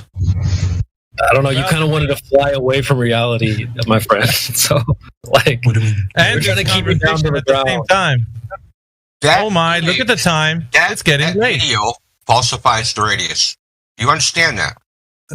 The time is midnight 30 at where I'm at, and I need to work at 6. Okay.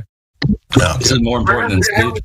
Press the leave button, bro. Come on, just press it. The red button. Press it right now. Go. Yeah. That video falsifies the radius that you presented as evidence of curvature. Oh, I got to go to sleep. Like what? But you expect us to believe you're sincere. Get real, bro. Okay, this was not sincere because that's not what happened, right? Bro, right now is the time when you say I have to go, but you made a good point and we'll talk about it when I return. That's the honest thing to do. Oh, yeah, my bad. I should be like you. I'm sorry, bro. Well, otherwise you're gonna I cannot want to talk about it, right? So, I mean... You're gonna tell me how to respond now? Like what? Yeah, look, dude, it's not impossible for one person to recognize another person's problems and point that out to them. Usually a wise man, when he's described his faults, takes it into account, thinks about it, and then makes a reasoned response, rather than just accuse the other person. Let me ask a question. We'll just figure out if you're honest or not right off the bat. Okay. Does that video match the globe claims based upon the ISS is 250 miles above the Earth, and the Earth has a diameter of 8,000 miles? Does that image match that? No, based on the thing that you sent me previous, it doesn't. No, of course not. Okay. All right. Baby steps, man. Thank you for your honesty. It's hard for people to... Because what are they saying? They're saying, just look at it. Like, that's not, Yeah, exactly. Right. Well, now you're holding in two things. You got two things separately. You've got the video, and then you've got the claim of the globe Earth. So you have to drop one. You can't put them together. They don't go together. So it sounds like you got to drop that video and get back to the claim. Then you can take it one step farther, right? You can ask, why are they showing that video as a representative of the globe Earth when there's no possible way it can match it? Yeah, we're gonna do a line of sight.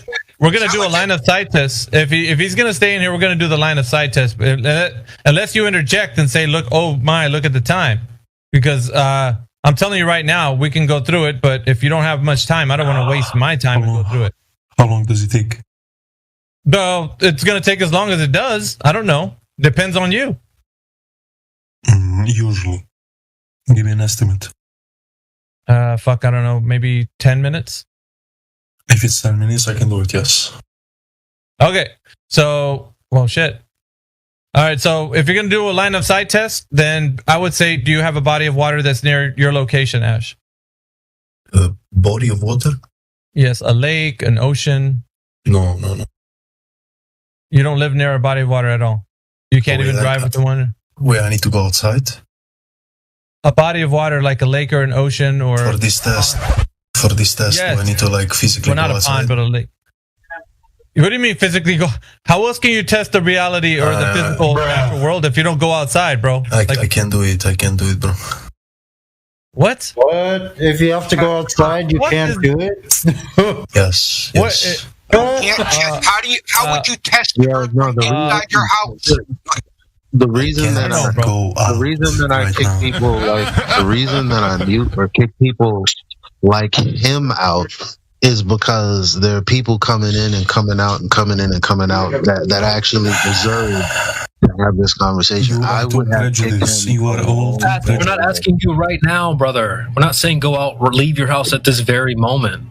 Why are y'all? Hold on. Why are y'all talking to him like he's reasonable? We're talking about the world, and he's like, "You mean I have to go outside, bro?" He doesn't deserve anything other than a listening pass.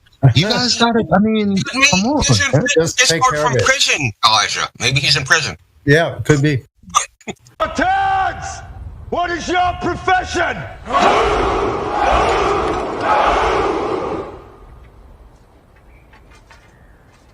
See, old friend, I brought more soldiers than you did.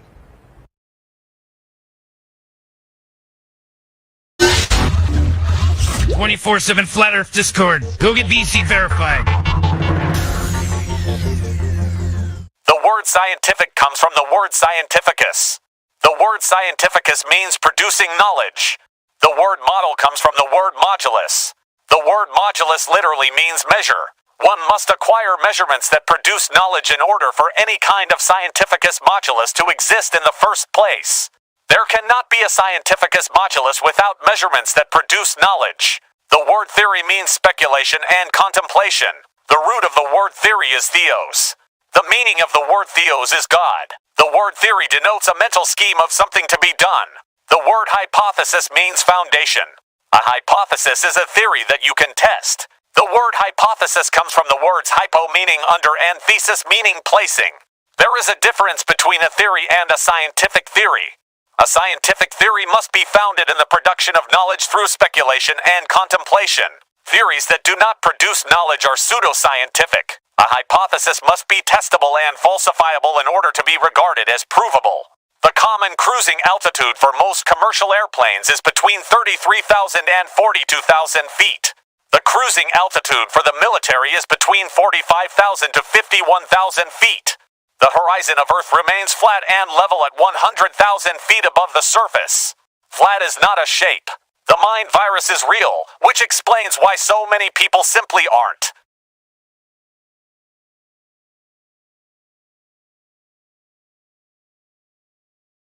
That would probably sound a little bit better if I organized it into one file and removed a couple parts. And you're right, Brain Shape Investigator. That does sound... He's very aggressive. His voice is very forceful and commanding.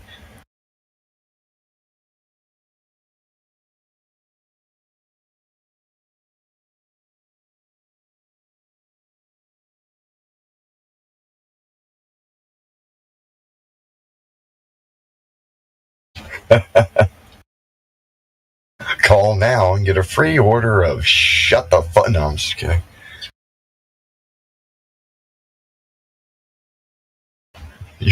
You buy the Force and don't sell it.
Where's Dead Air Dave when you need him?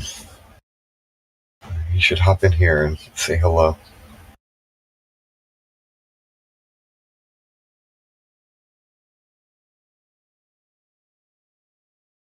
Anybody can feel free to play something or suggest a song, and I guess I'll put it on. I'd rather do that than we listen to nothing. That is, if nobody wants to chat. I'll hop up in the lobby and see if there's any noobs.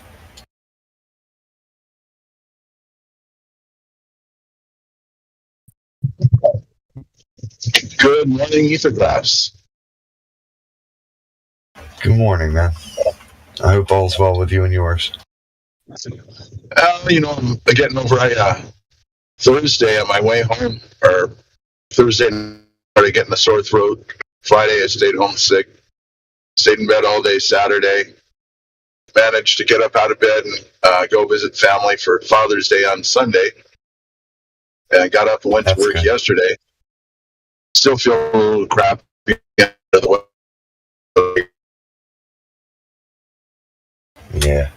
Gotta build that immune system back up and get strong again, bro. Yeah.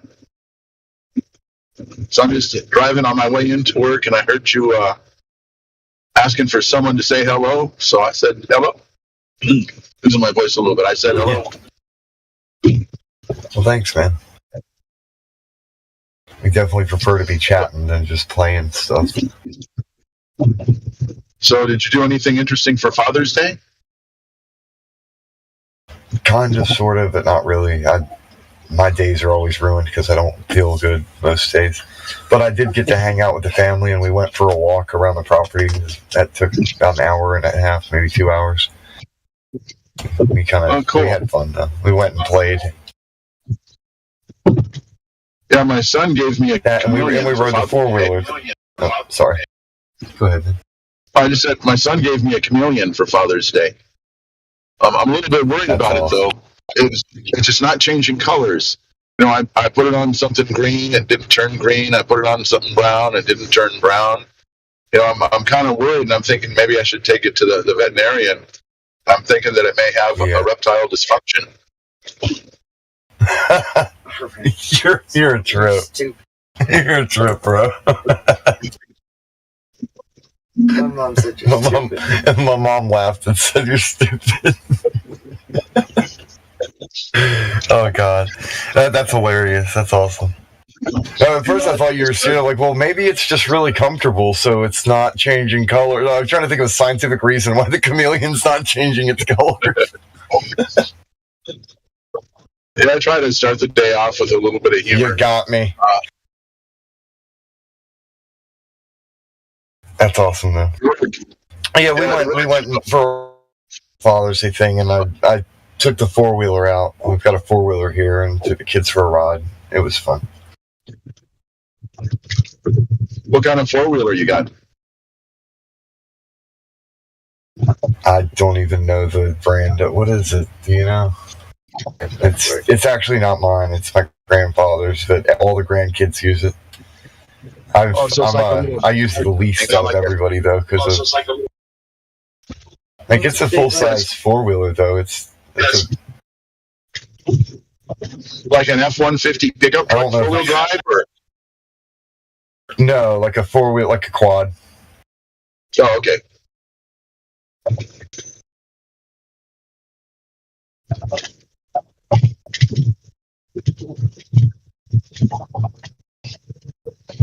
Yeah, so that chameleon story was my joke of the day yesterday when I went to work. Every day at work, they usually ask, they want some kind of a joke or something to get the day going started. So I'm the class clown.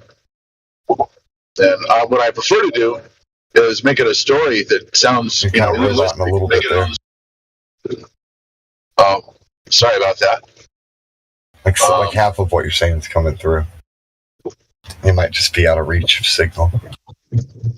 Well, I'm going down a little valley here where the satellites can't reach to.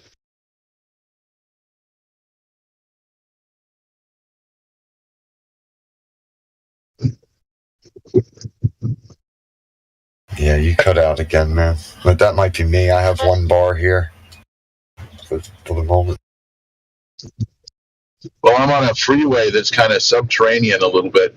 I hate when that happens. We'll be in the middle of a conversation, and then one of us, the signal gives out. And yeah.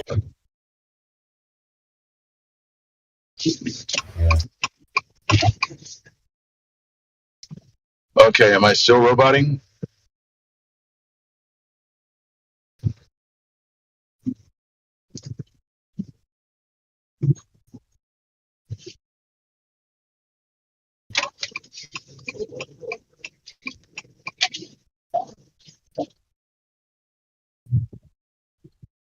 All right, am I still roboting?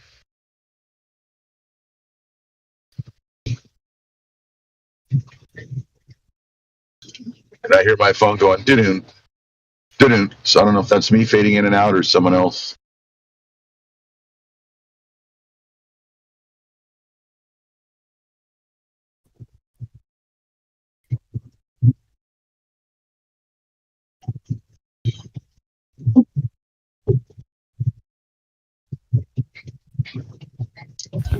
We can hear you. Everyone was just leaving you hanging. I was a bit busy, so I couldn't respond right away. But no, you haven't been roboting when you were asking. All right. And that sounds like Stacy. Yeah, that's me. Sorry, I lagged out for a minute and had to reconnect, bro. But yeah. All right, well, I think I'm on.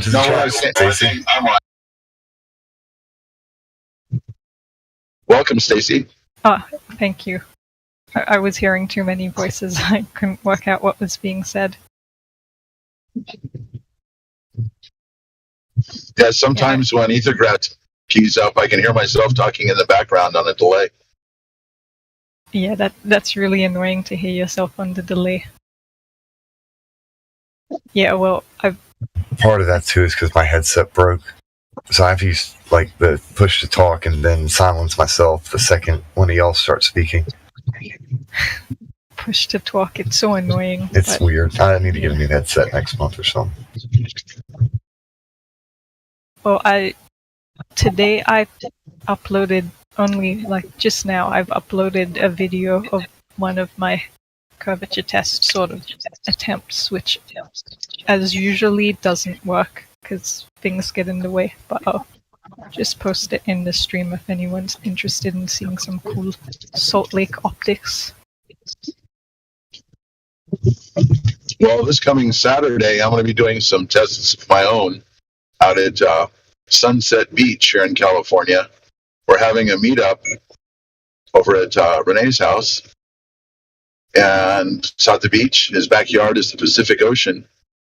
And he happens to have Catalina Island about 25 miles off the coast that you can see clearly right there at the beach in his backyard. And there's also a couple of oil rigs. One's about a little over 6 miles. The other one's almost 10 miles. Almost the exact exact measurements for the Black Swan. I was lucky enough last year that I got a video, but you couldn't really see where the horizon is. But Saturday, I will be bringing my P1000, my tripod, a couple of chairs. I'm going to park my ass on the beach and try to get some good non-curvature video. Nice. Sometimes I think, maybe I should go to America. That seems to be the place where it's all happening. Well, I don't know about people in Australia. Excuse me. Yeah, the only problem here in America, I don't know what yours guys look like, but for the most part, ours are pretty hazy. Right now, it's due to a little overcast just from natural weather. But usually there's so many crisscrossing lines in the sky, you can't hardly see anything. Yeah, you only need a good a landmass that you can see from, like, shore to shore. Pretty much beyond 1 mile is all you need. Just lay your camera down and there it is. If you're looking at the other shore, then there's no obstruction there. Well, last year when I got the video of Catalina, there was like a low-lying fog, and you could see where the shoreline would have been, but it was kind of covered by the fog. You could see some of the hills of Catalina Island sticking up, but not a real good video. And I went out to the oil derricks, and there's actually a little boat cruising around right in between the oil derricks, just like it was in the Black Swan. Last year, I didn't even know about the Black Swan. I just happened to start videotaping some stuff. But I'm going to get some good video one of these days. Flat Earth dude got that balloon going across the moon when he wasn't expecting it. So I guess if you just have your camera going enough, eventually you should find something. Stacy, in Western Australia, Perth, there's Rottnest Island. So if you look at Rottnest Island from Perth, that's probably a pretty good observation. Yeah, I've been down to Fremantle to try and get Rottnest Island things. I find the problem is that you don't really have a reference point on the shore sort of area, unless you send someone over there onto the shore so they can actually be some physical reference. Otherwise you have references higher on the land, but then the higher you go, the less so it's all just a balancing act. You don't want to go too high, but you also want the distance. So I don't think it's that ideal. I haven't seen one where the geometric horizon or the apparent horizon is further than the geometric horizon, but yeah, beaches typically they kind of wrap around. Funny enough, right? Just like what we see in the flights in Antarctica, kind of just like a wall. If you consider the beach, everyone think of the beach right now. The beach goes on and on for as far as you can see, and sometimes it wraps in just enough for you to see some of the beach far off in the distance, all you need to do is see to the other shore with more than 1 mile in between you. That's literally all you need if you're trying to get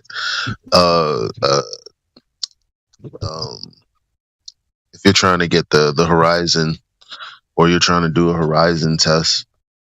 Then all you don't need a reference at that point, because you know that you're looking at land, you're looking directly at the shore somewhere else, which means there's no obstruction, aka no horizon in between. Yeah, I think it's where my mind is. I think if you don't have like a physical reference point, then you're just going to get people rebuttaling, saying, oh, well, actually the altitude's higher there, it's just really sandy up there. So I'm just trying to like accommodate for the rebuttals. You're standing at the shore that's sea level. If you're looking at another shore that's sea level. I would say that the observations you've been making, like the Lake Moore and all that, it seems really good. So, may I suggest don't worry so much about the rebuttals and all that, but just collecting data, because you never know what may pop up after you collect the data. Yeah, but sorry, I know my mic was low before, but if you're standing at shore, it's sea level. If you're looking at another shore, it's sea level. So there are no problems with elevation. Nobody can say, oh, that point is higher than this point. Well, like how do you determine when you're looking at the other shore? You could be looking at like sand dunes on the other side. No, you trust me, you can see it. Like it when I went to the beach and I realized, wow, I've argued more than just looking at this. You realize like what they're saying is really ridiculous, actually. I mean, because if you consider just standing at the beach and just imagine looking at 1 mile, you know for sure that there's no horizon there. It's like way off in the distance somewhere else. So like you can see people walking on the beach, or in my case, there are like piers. You can see a pier. Piers aren't that high, and trust me, there's something there. But nobody can argue that, oh, those are sand dunes. You can see it if you have like a good camera. You can see the waves like hitting the shore. Because remember, you're not looking that far. Like if we're talking about 4 miles, 3 miles. Okay, well, usually when it's Rottnest, that's like 10 miles, or maybe 8. I don't know, something imperial.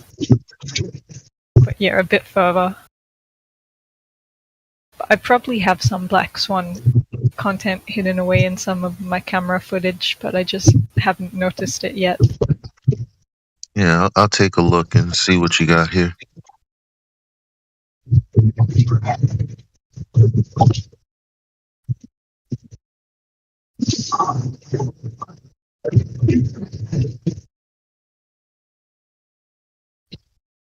Yeah, I would suggest that even with the beach shots, because when you do have the heading like you've been doing, and let's say you take, say, Rottnest from somewhere in Perth or Fremantle, you still got the heading. So in the photos, sometimes there would be some features, even of the island, that would be kind of visible. So, yeah, I would suggest that it's still something interesting, and you probably will get black swans out of it. Yeah, I guess I'll have to spend more time doing that sort of stuff. I kind of gave up a bit. How far what are the obstructions in between the shot you were trying to get?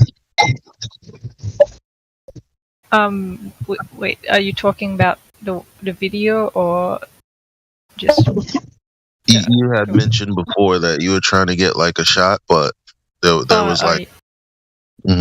Yeah, it's mainly.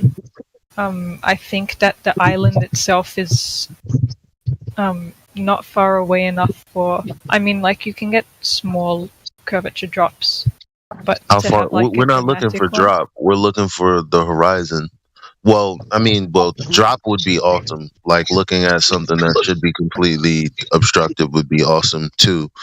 But if you look at, you know, if you're at a certain elevation and you're looking at the shoreline of that other closer structure, again, right there, if you're looking directly at the shore, that's all you need. Oh, okay, I got you now. I was just thinking of like drop, and I realized you were talking just about the geometric horizon, or the apparent horizon. Yeah. Or the lack thereof. Yeah. The unmeasurable geometric horizon. Because what are they going to say? That's refraction. You're looking at the water lap on the shore of the other. Like, what are they going to say? Yeah, the waves refracting, pretending it's hitting the shore when it's not.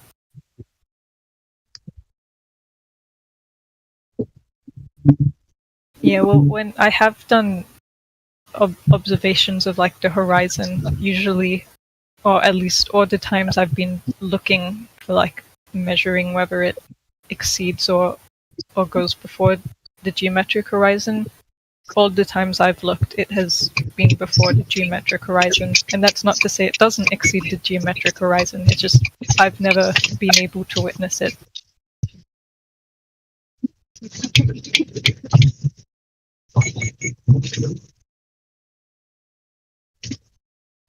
I probably will one day, but like for Rottnest, for example, when I'm looking there, the only other sort of reference point you have is 6 kilometers away, so like 3 miles or something away, and you're looking at a 20-kilometer range, so you don't have much markers.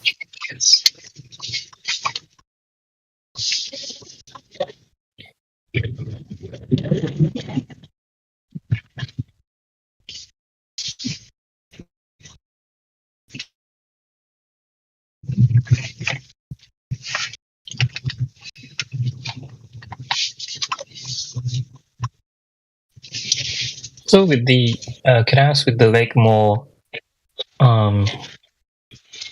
what's the longest distance that you found, or you're trying to look at? We were aiming for 40 kilometers, but things didn't all turn out well with like traveling from one side to the other, so we didn't end up getting the 2 people on each side, but I still got, footage from one side and however far it looked. Yeah, so it's meant to be like 40 kilometers at the longest from the edge of the Salt Lake to the other edge. 20-ish miles. But I mean, that Salt Lake's massive. I think it's like 140 kilometers all in all, but that whole 140 kilometers is not a straight stretch, so it curves a bit, so you can't just use that one. But yeah, it's a really cool Salt Lake.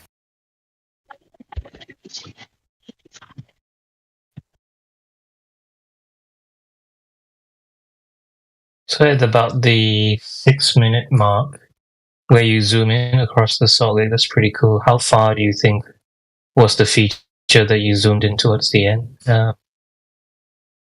At around the 6 minutes, 6:30. I have no idea.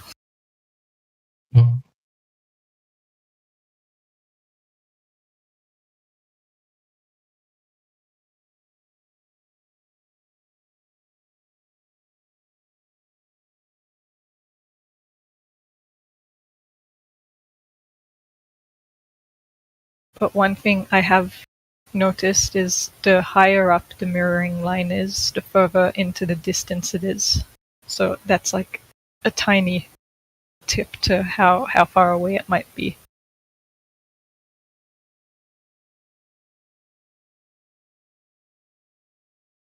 What's that? Could you repeat that again, please? You know how it mirrors? You can see it mirror. Yeah, so the higher up the mirroring line appears indicates the further away the landmass which is mirroring actually is. Or at least that's what I've come to conclude from my observations.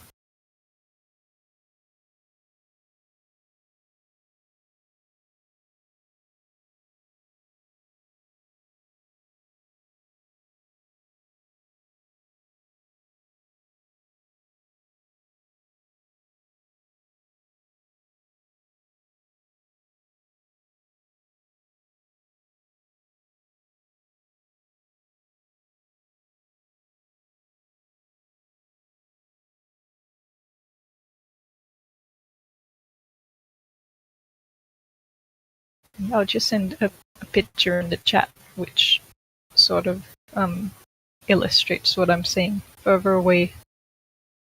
Oh wait, no, that's actually not the best thing. One of the lines is just a apparent horizon, but then the second line is a boat and it's mirroring, and then further on in the distance, the top line is actually like the buildings and cities which are mirroring, and because these buildings are further away, the mirroring line starts higher to the observer's eye level compared to the boat, which is a bit closer to the observer.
Alright.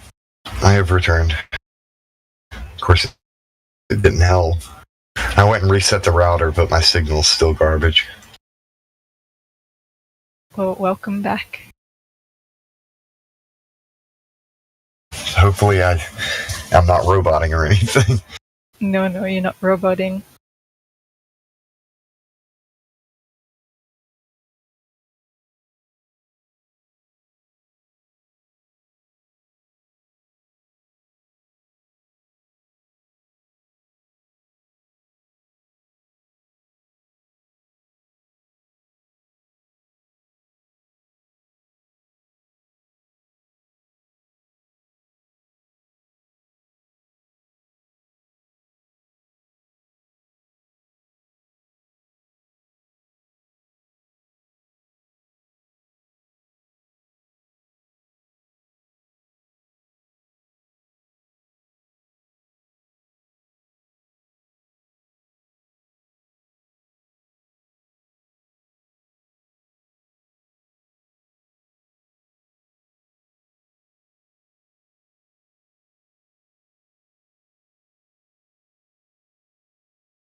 Yeah, I was looking at where your video as well, where you had a peculiar sunset, 15th of April.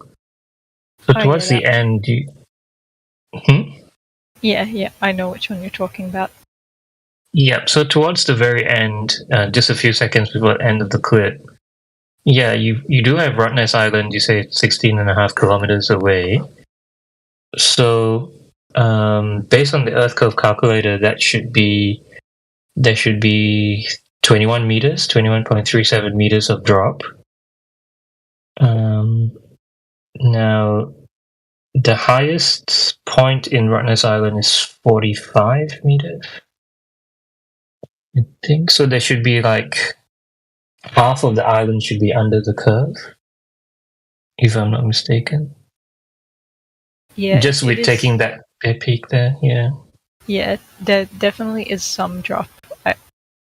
I don't know. It's just not the kind of drop I find very helpful. I don't know. I just have like really high standards, so I just make it hard on myself. Yeah, but I would say that, I mean, yeah, maybe, may I suggest don't take it so hard, because, I mean, part of the observations is to actually gather data, not necessarily to kind of go out of a way to find particular things, because then the globalists will say, oh, you're just looking for things, blah, blah, blah. Whereas if we're gathering data, like, yeah, for example, looking at the Rottnest Island, you know, half of the whole island should be behind the curve, but clearly, you know, it looks like still at least 2/3 of the island is still there. So, you know, that's still helpful data, I would say. Yeah, it's all collecting data. Yeah, I agree with that. And yeah, so, I mean, it's still. Sorry, go on. Yeah, I was just gonna say I've been there on like different days and stuff, and you see, okay, on one day you see so much of the land, on another day you see like you won't even see any land, or you might just see tip of a lighthouse or something. And so yeah, you observe how it changes just depending on the day.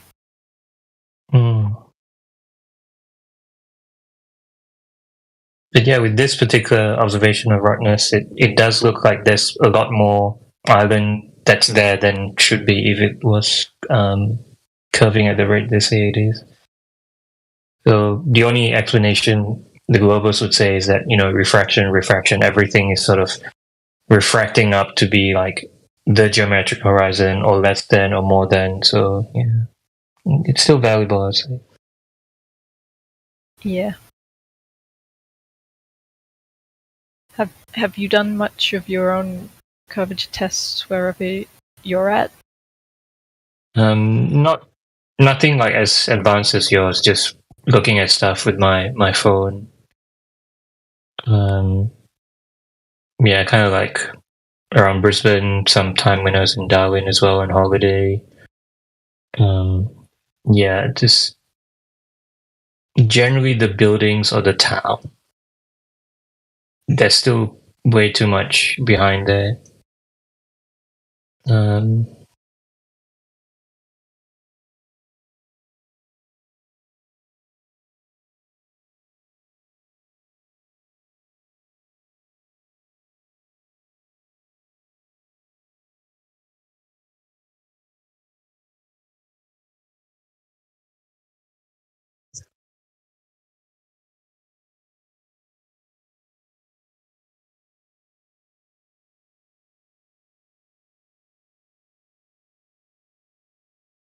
Yeah, I think in my early days when I was looking at Rottnest, I was really trying to get some curvature drop data, and I think one of the lighthouses, it was reflecting, like, I think it was sort of mirroring, but I worked out even with the mirroring, like I did some crazy thing where like I was measuring the pixels and trying to assign, okay, this thing here is say 20 meters. Now I'm gonna assume like the whole, you know, everything in the picture, this amount of pixels is like to scale as if there's no vertical compression or distortion or anything going on. So I have tried to like get some get Rottnest sort of data, but by the end of it, I just realized, my approach is wrong, and also,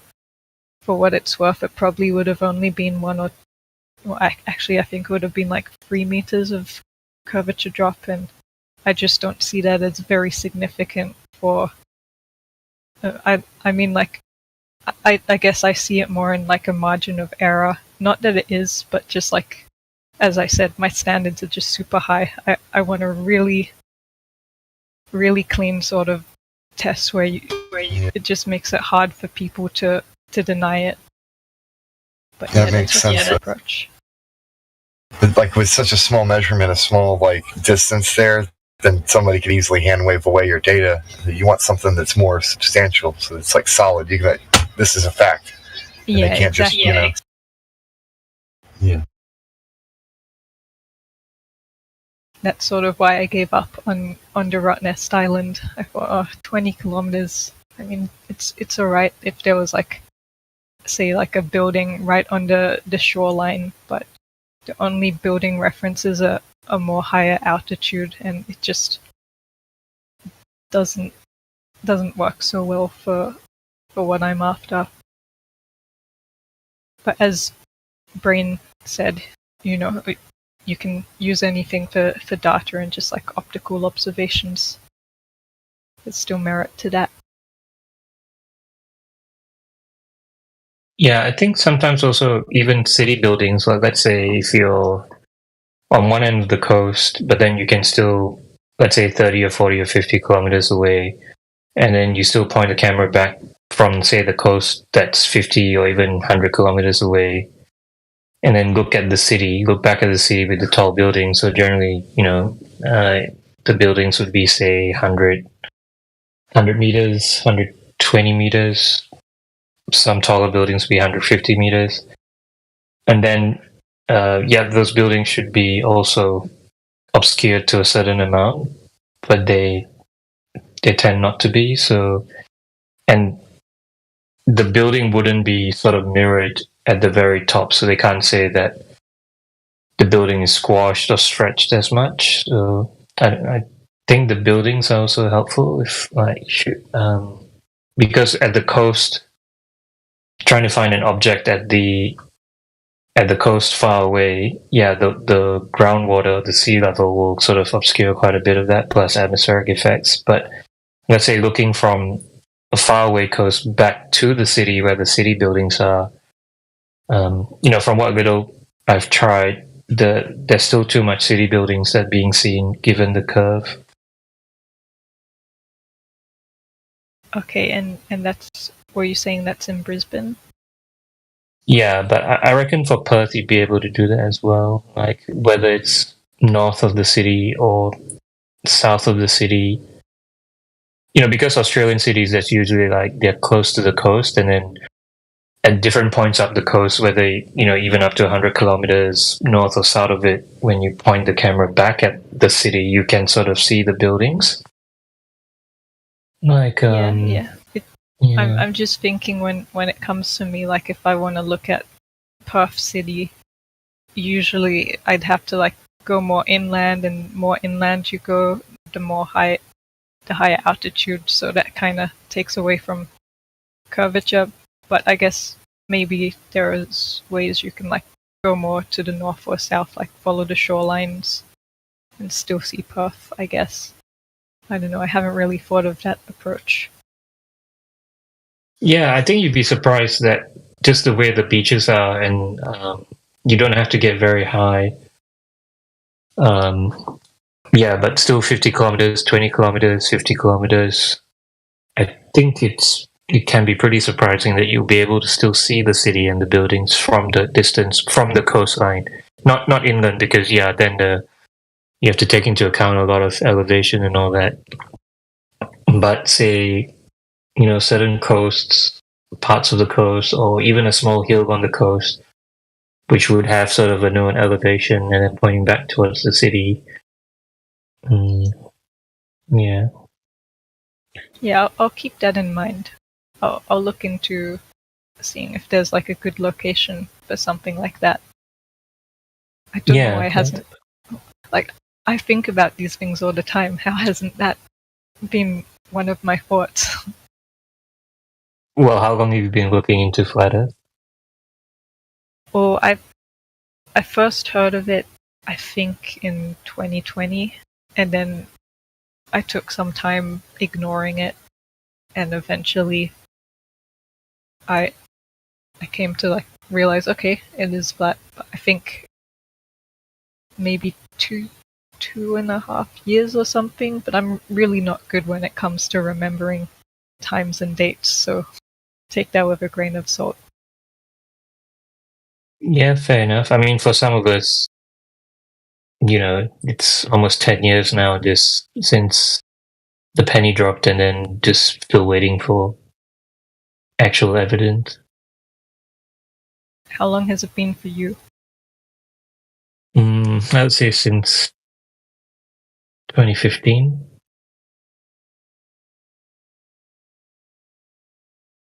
So 2015 was sort of like the time for Flat Earth. Like, that's when it started growing its wings, so to speak. Is that right? Yeah, there was a lot of the OGs at the time, the Eric Dubay and ODD. And so when Jaranism started coming up with stuff, so yeah, a lot of the OG stuff was happening there. BOB. So yeah, there was a lot of hype back then, 2015, 2016. And then so there were a lot of debunks coming out, a lot of research, a lot of things happening. And of course the whole, event happened, so that sort of, I guess, might have put a slowdown on things because everyone wasn't really out and about as much. But yeah, it's been. So we've all seen like all kinds of things, like different bridges, different observations, and then of course the infrared stuff is really interesting. And some of the stuff in 2015, 2016 was before the P900 and P1000 stuff.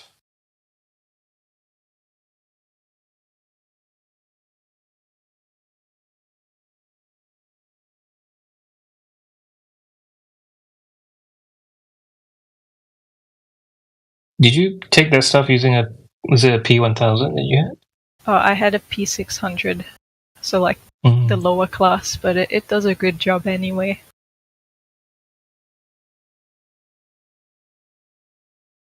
Yeah, I would definitely recommend going somewhere on the coast, 25, 50, 100 kilometers up, north or south, and then, yeah, just turning the camera back on the city and zooming in as much as you can.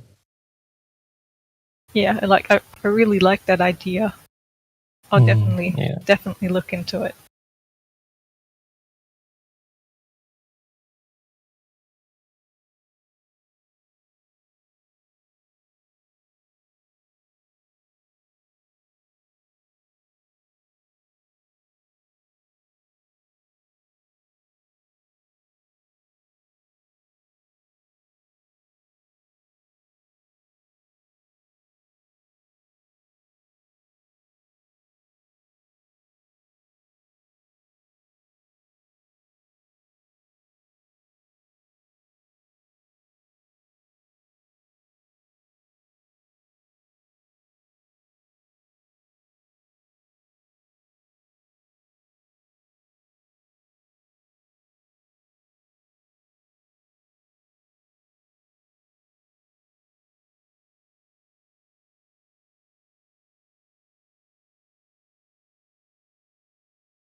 Nobody's got much to say then.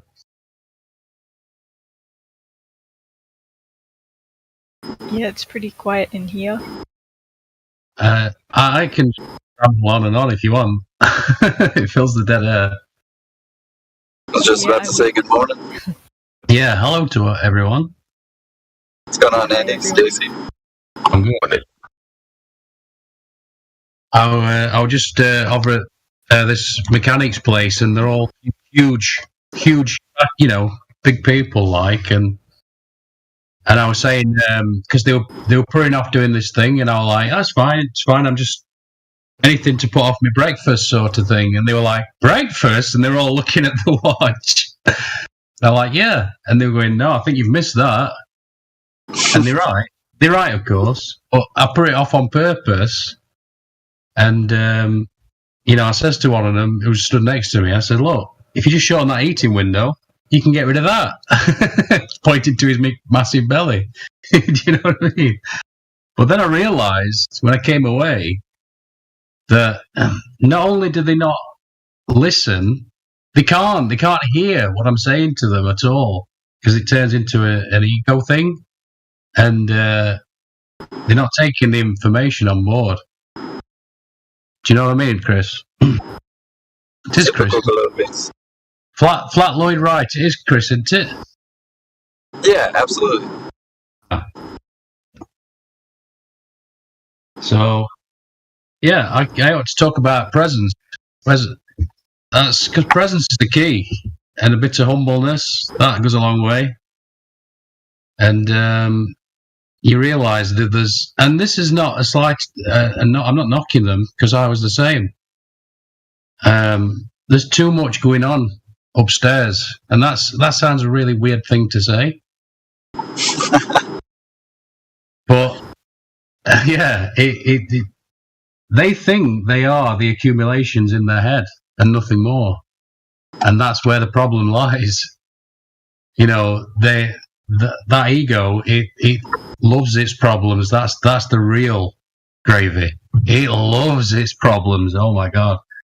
Like when I realised that there are no problems, only situations to be dealt with or not. That's the sort of key to getting away from it. Amen to that, man. Yeah. And that's like a revelation. It's like, what? But you realise that that's the ego's bread and butter. That problematic, reactionary self. Yeah. The little me, And so id, I guess. Absolutely. You realise that it's fun though, because I want to talk to folks about it, but I realise that I'm wasting my time completely. So, with certain people anyway, I don't know. Well, it's definitely the number one problem I face anytime I'm, addressing the flat earth and,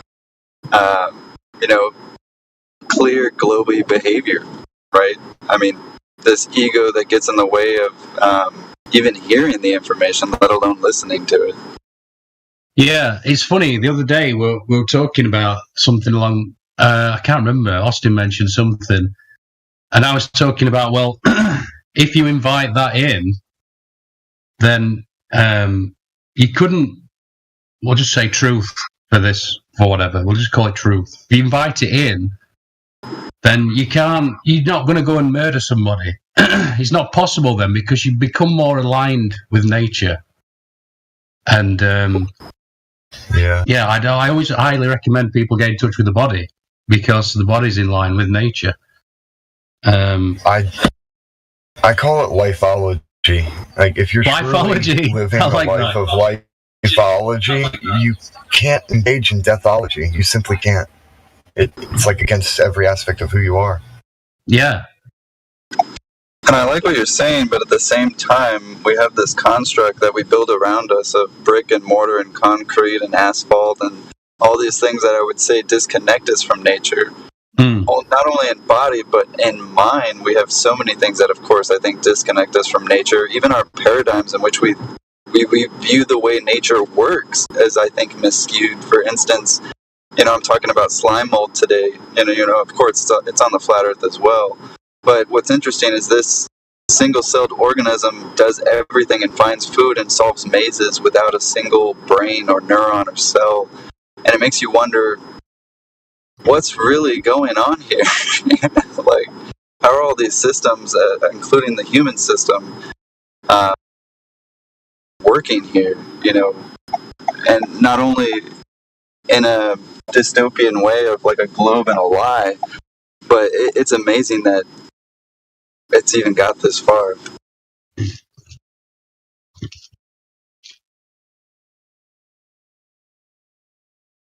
Yeah, it's a funny thing to say, invite it in. Because I do mean that. I mean by prayer or meditation, of course, for the cheap seats. But really, what it is you, the little me, getting out the way. That's what it really is. And of course, the ego is terrified. Like, oh my God, what? If you become still, are you going to disappear? Realize there's no time. Realize the present moment is all there ever is. Are you going to disappear? No, you're not. You're not going to disappear. I don't know. The ego is a stubborn thing, and it seems everybody has one, no matter what you do. Now, there is something to being humble and having humility, even with having an ego, that we got to try to find that balance, try to find that center, because you have to have some sort of ego. You can't just be a pushover and let everybody just run all over you, right? So to some point, your ego has to be healthy, right? But to the same point, you do have to have humility and be humble to understand that, you're coming from a position where you don't know everything, and it's okay to be enlightened about other things. And I think that might be hard for people to do. A lot of people, they want to know everything, and they're not accepting the fact that the organic computer has hardware limitations. You're not going to know everything.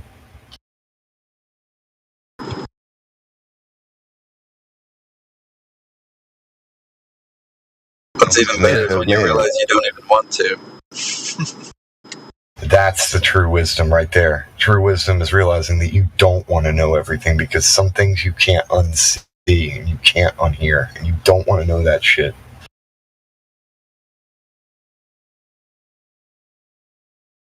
You would no longer have the mystery. You would never have fun, I think. Yeah, if you knew everything that was going to happen in every corner, would you learn anything? Yeah. Well, I was also saying too, though, that the horror of certain things people cannot handle. They don't need to know. Their brains would shut down. They can't handle it. Very true.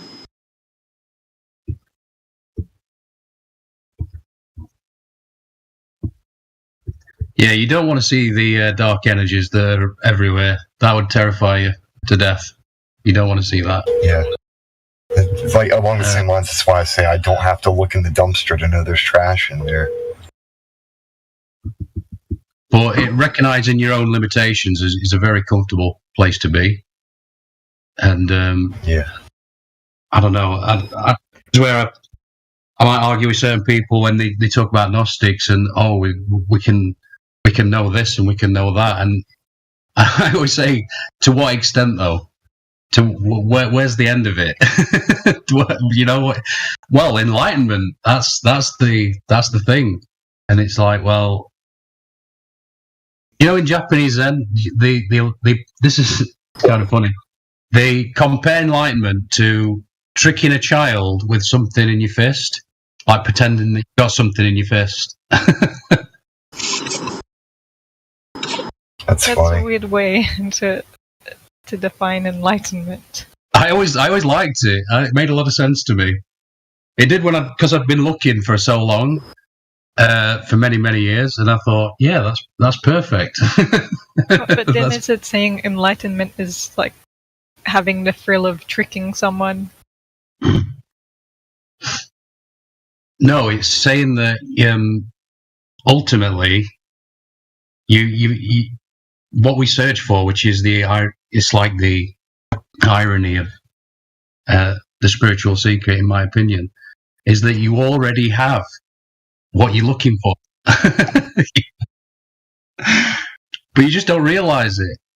It's obscured by mind stuff and nonsense.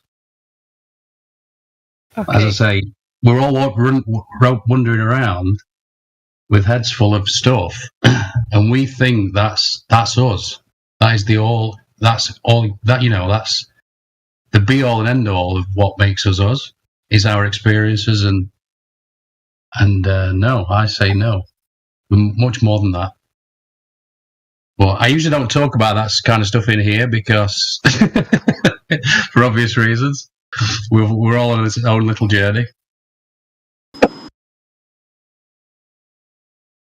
Yeah, I definitely think like truth is easy to be found within yourself, and like you don't have to like go far and wide to have to like seek it out. I think there's something inherently in people to recognize and discern what's true. Oh, truth is everywhere you look, but totally agree.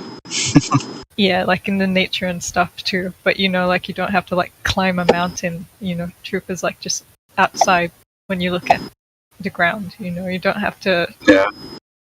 It's accessible for everyone, in my opinion. Yeah. But I don't know. That's just what I hope. I believe you that truth is everywhere, but you got to also believe that you live in a world of deception, and this is why people can't see the truth clearly. Oh, absolutely. I didn't say anybody sees it, but unfortunately. But once you see it, you can't unsee it. It's kind of like the circumference.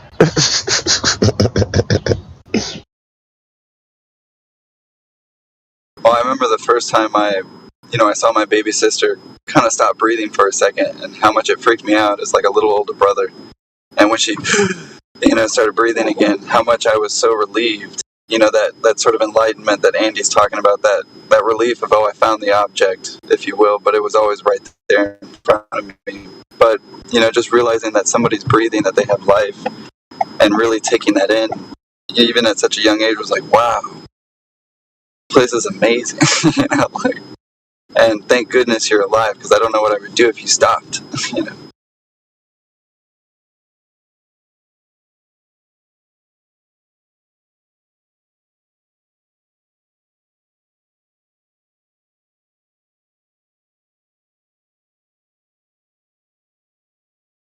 But yeah, unfortunately, I would say, like you're absolutely right, Max. Unfortunately, there's been a huge deception that completely veils, some of the most easily recognized truths. That I know every single one of us kicks ourselves in the butt. Like, how did we believe in this globe? And of course, I would say there's many things that I've kicked myself in the butt. Like, why did I think that? Instead of looking at it objectively and maybe even coming to terms with it, because we all run into something that we don't know, and we kind of have to add that little subjectivity a bit, and maybe not in a discussion forum like this, but just kind of in our daily lives. Maybe you see something kind of weird in your peripheral vision, you're like, it was probably nothing.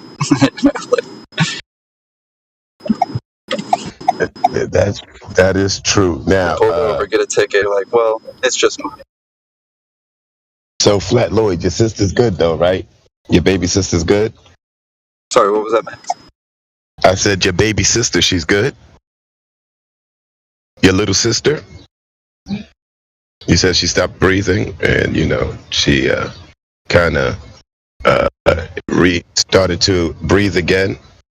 And I just wanted to make sure that she was okay in life. That's all. Just following up to what you said.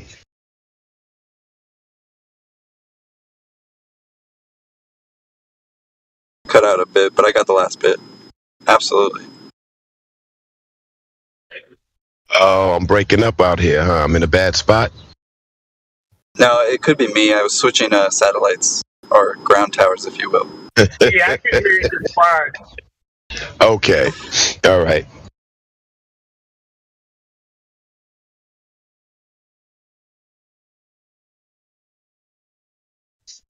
I mean, we all understand that there's a lot of deception, and we also know that truth is out there, right? We were all deceived before we realized that we've been lied to about the dimensions and shape and the experiences that we were supposed to have on the earth, right? So it's obvious that we can all be deceived, right? And we are all aware that it takes years and years and years sometimes to come into truth, right? And once you have your truth, right? Once you've discovered these things, right? You believe and you know that you know these things, right? So when you know something, nobody can teach you something, right? So you have to be kind of careful. And I understand how this server works and, you know, funny business and stuff like that. But if you think that you know everything, then you're putting yourself in a position where you can't learn anymore because you already know. And you're stuck on, I already know, and so I'm rejecting everything else. And we got to be careful with that sort of stuff as well, you know, just as humans. You know, if somebody's explaining something to you and they're telling you that, well, I think you don't know what you think you know, I think it's upon you to listen and to vet out that information. Not to say that that information is necessarily a fact, but, you know, as a person who wants the truth, it's definitely upon you to vet out that information that was just given and to not just reject it because you already know something. Yeah, I agree with that. Well said, Max, actually. That's why I always say that I don't know what the Earth is. I just know we've been lied to about it. What else can I say? I can say that my experience, right? That our experiences, right? Our experiences, our firsthand experience in our whole life and everyone else's experience that we are aware of, whether it's first, second, or third-hand information, has all been the same. That we experience a stationary plane. Anything in opposition to that has to be proven. You know, that's where I get off at, right? I don't know what the whole Earth is. They don't let us explore. There's limits how high, how far, you know, the documents required to go places. You need a passport to leave your own country. Okay, so it's not like they give us the levity to go explore all of these things because they don't. So we can only actually speak from our experience, what we've actually done, what we may have firsthand or secondhand experience with through others. Outside of that, you know, I don't make any claims, period. And the other day, let me just go back to this, because the other day when I was in the server, I heard a reverse burden of truth fallacy being propositioned. And I heard people trying to answer it and explain and offer proofs for the flat Earth. I think that's a dangerous proposition. I understand that some people may say that they're making a claim that the Earth is flat. I think you have to resist making that claim that the Earth is flat and just say from the experience, from the tests, and from the information provided, we have falsified the information provided. And in our experience, in our tests, we have experienced and tested to be a level stationary plane. You know, we cannot provide proof for a flat Earth, I don't believe. But if others believe, I guess they can continue to do so. Well, doesn't it kind of go hand in hand, right? So if the surface of the Earth isn't curving anywhere, then what is it? Right? So like when you falsify the globe, you falsify the claim of physical convexity of the Earth. It's like two birds with one stone. You know? And I agree with that. But to say what we can say what the entire plane is, I think, you know, I've heard some people trying to make that case, and I think that's dangerous water. No, I agree with you. I agree that, but see, like, I don't know, when I do all these debates, like on Modern Day Debate and stuff like that, I always run into this talking point. Like, they don't want to talk about flat Earth. They don't have any evidence for flat Earth. They just want to talk about the globe. And of course, that's stupid. But, you know, from the prospect of just someone hearing it, yeah, I don't know. Like, technically, and you said it well, like, if you say the Earth is flat, that is a positive claim. If you say we're falsifying the globe, we have falsified the globe, and you keep it there, that probably is the most, like, intellectually sufficient way to do it. but you just know how it goes, right? Like the first thing people want to do is ask about flat Earth. They don't want to talk about the globe. Whitson, I've been following you for a long time, brother, and I enjoy you. I've watched your growth. I enjoy you, starting your family, so I just want to take my hat off and salute you. I've watched you educate yourself, one of the best autodidact I've seen. And I consider you to be a scientist, period. So let me just get that out the way. But yeah, I think that, in the last couple of debates I saw, I did see you provide evidence for flatness, which I thought was maybe not, the best way to go about it, to even let them, start that. Don't accept that at all, I would say. I would say reject that proposition, because all of our experiences, we're going by our experience. We're not going by anything that's being told to us, right? We're going by our firsthand experience, and anything outside of that, you have to prove that, period. And that's where I get off at, So again, I just find it a dangerous proposition to get into that, to try to prove things.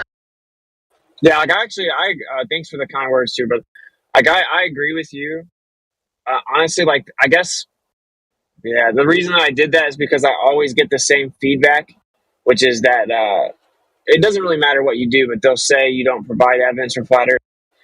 But yeah, for sure, the proper intellectual route is what you're saying. You're saying it perfect. Our default position, based on empirical evidence and experience, is that the Earth is a stationary plane. Any claim in opposition to that has a substantial burden of proof, right? So, like, there's a positive claim on the table that is making claims antithetical to that. So we went and tested those claims, and they don't hold up. So that's pretty much the end of the discussion. There's really nowhere else to go until positive evidence is substantiated to show that actually everything is the opposite of what we see. So I definitely agree. That's anyone that's truly interested in the truth, right? Like that's where they're going to go. That's how they're going to go about it. Most of these people that you debate now, we all know that they're disingenuous. Like these guys who've been in here for a long time, they have the information, they can do the test, but what they're looking for is confirmation bias to keep their lie alive. Now, they're waiting for some people in white coats and for it to be printed in some books before they can accept it. And even then, they're going to have a problem, and they're going to wiggle their way out and, use some sophistry and some other bullshit to try to say, well, no, that's not what I was saying in the first place. As I've seen them do throughout the years, as our arguments have gotten strong, as the information has become more clear, they've changed their arguments and saying some wild stuff these days. So it's just crazy. I don't know if they'll ever give up their position. It's about power. It's about control. About keeping us in the position. For the reasons I really don't know why. It could be for the information that we're not permitted to know.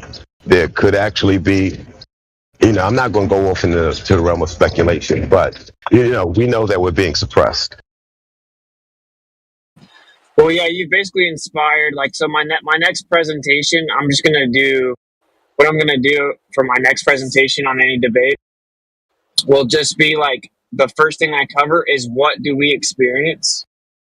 And I'm just going to cover the basics of what we experience and observe. And so lay out how that's the default position and then kind of explain what we're discussing. Now, there's another claim on the table that all of this is an illusion and the opposite of all of this is actually true. So now it has the burden of proof. They want to skip over to the third step, which is provide additional evidence of the flat Earth. But in reality, that evidence already exists as a default. So yeah, dude, I appreciate the criticism. I think you're right. So I'll just start presenting it that way, because there are people in the chat that are gonna just scream that I provide no evidence for flat Earth no matter what happens, and those people are, like you're saying, pretty much hopeless. So why capitulate to that?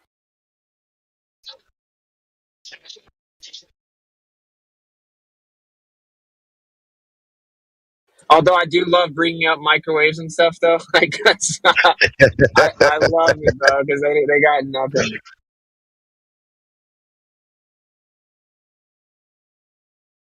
And, during the growth, I'm sorry, I'm just going to say this. During the growth of the debates, I've watched us incorporate logical fallacies, right? And I love that, right? I love that because it does, pick apart a debate. I'm hoping that we can introduce some raises to back those things up, other than just Occam's raises, Hitchison's, and other raises that are more expansive than just the logical fallacy. Yeah, I think when it comes to like the debates and stuff, when the Globe people, they're always going for the circumstantial evidence, and they'll always avoid it, but if you could like get them to like just understand how important it is for them to get primary evidence or like positive evidence for their claim, that would just be game over. But obviously that's not how they do it. You're from Salt Lake? No, I have Salt Lakes in Australia, so yeah, Australia, but just very misleading titled. No worries. I was saying my wife is like there right now, so cool. I think I asked you that before, didn't I, Stacey, about the accent. I definitely hear some.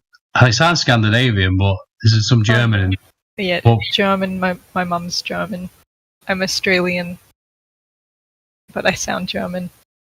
I always like to play the guess someone's accent game. Yeah, I love it. Whenever I hear an accent, I'll ask someone, "Hey, where are you from?"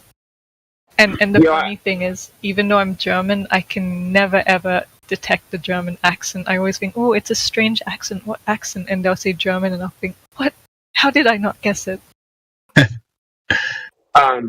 Yeah, I was talking to someone. Actually, I saw a video of someone from Australia, and they were saying that like the middle of the country is just like completely uninhabited. That you guys just have like an incredible amount of land that's just like desolate, more so just not inhabited.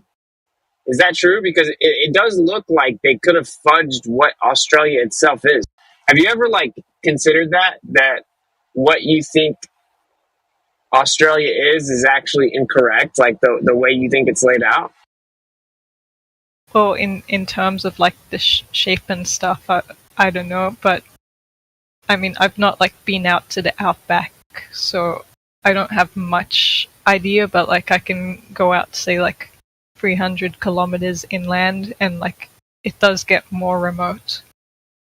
But I think like even if it is remote, you still have your native Australian tribes, and they never really cared about like they'll be they're not massive in numbers, but like everywhere they'll find some place. So it's not like completely absent of people, so far as I've been told. So is the outback like a big portion of Australia? Yeah, definitely. But I haven't like driven everywhere, so I have a very vague idea. But yeah, the outback is huge. Like the Nullarbor, you drive from like Western Australia to the eastern coast, and I don't even know how long it takes to drive. Maybe a week or something.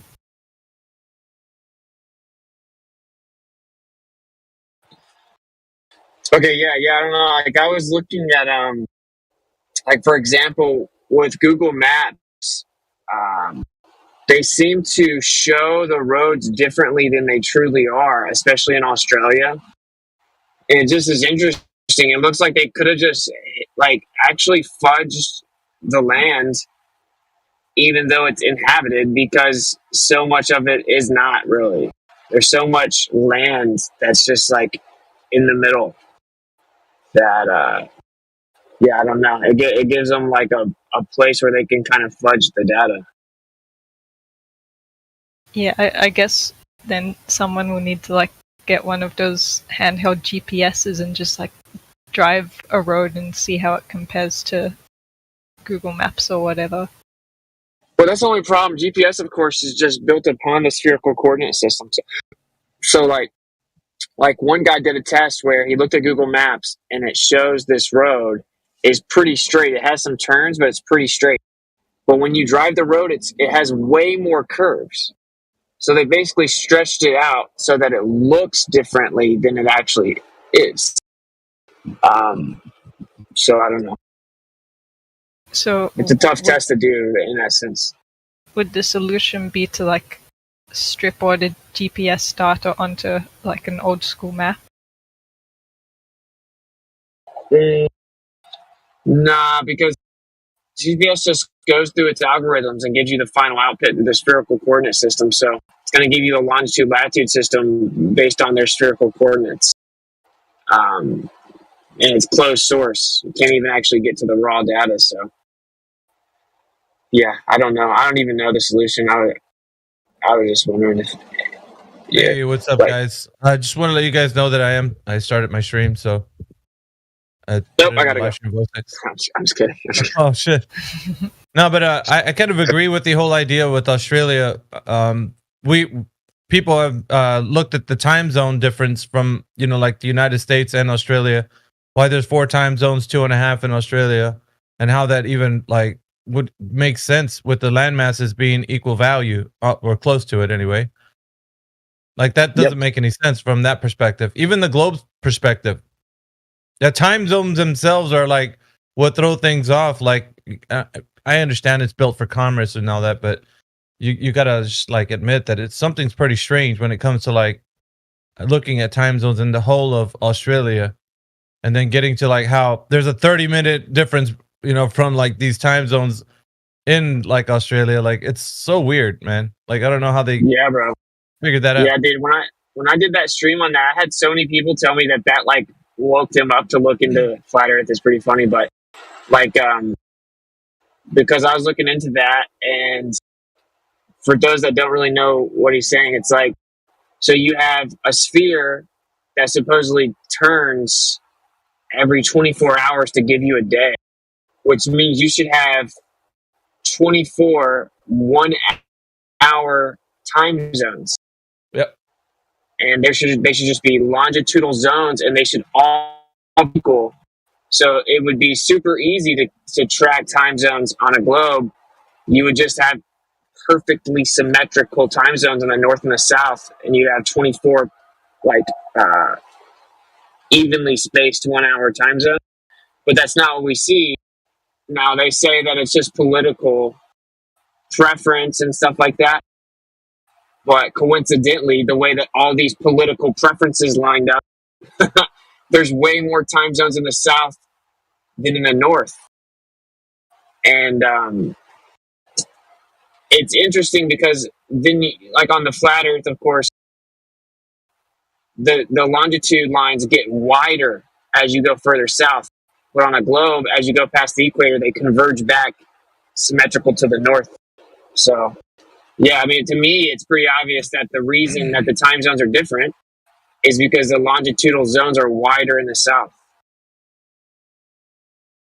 Well, that makes sense though, but you'd have to remap everything. These like when was the last time cartographers actually took a look at like all the information and put the data together? Like there's probably hasn't. It's been a while. So that's the same for. I don't know if you heard in recent news that they found 7,000 islands off the coast of Japan, and like you were looking at the article, it wasn't really. It was one of those articles that like when you look at first glance, you're like, how they find something that they should have already known that's there, kind of thing. But it's just the way they put the title. It was a misleading title, but at the same time, it's like these things that people categorize or how they describe could be like to the person who's like reading or a map or something to their detriment, because like we're only taking that as is, from our standpoint, because we can't do this logistically as an individual. But if there was a team of people that were assigned to do something, they could find out the reason why like these land masses are what we dub them to be, or like, you know what I mean? Like, because there's only like data points that they had from times past and how they put stuff together, and then that's why they have, I don't know. I think if there was anything such as like a remapping of everything, like using whatever information we have and then applying that to a different way, I just think there's something more nefarious happening to me. Because like it's like why do we have such little information when it comes to these things? Where if it's something that's physically tangible for us to actually do something about it, why do we have to leave it to like maybe I don't know, like who were these entities that actually did this? Were they hired sources from like government agencies, or were they just random cartographers that like were sent by like the king or something, like, and then you know what I mean, like who are these guys? Why were they commissioned? Why were they commissioned to do that? Yeah, the government was doing it, and so was the royal family, right? So they were. This was really wrapped up in like the early 1900s.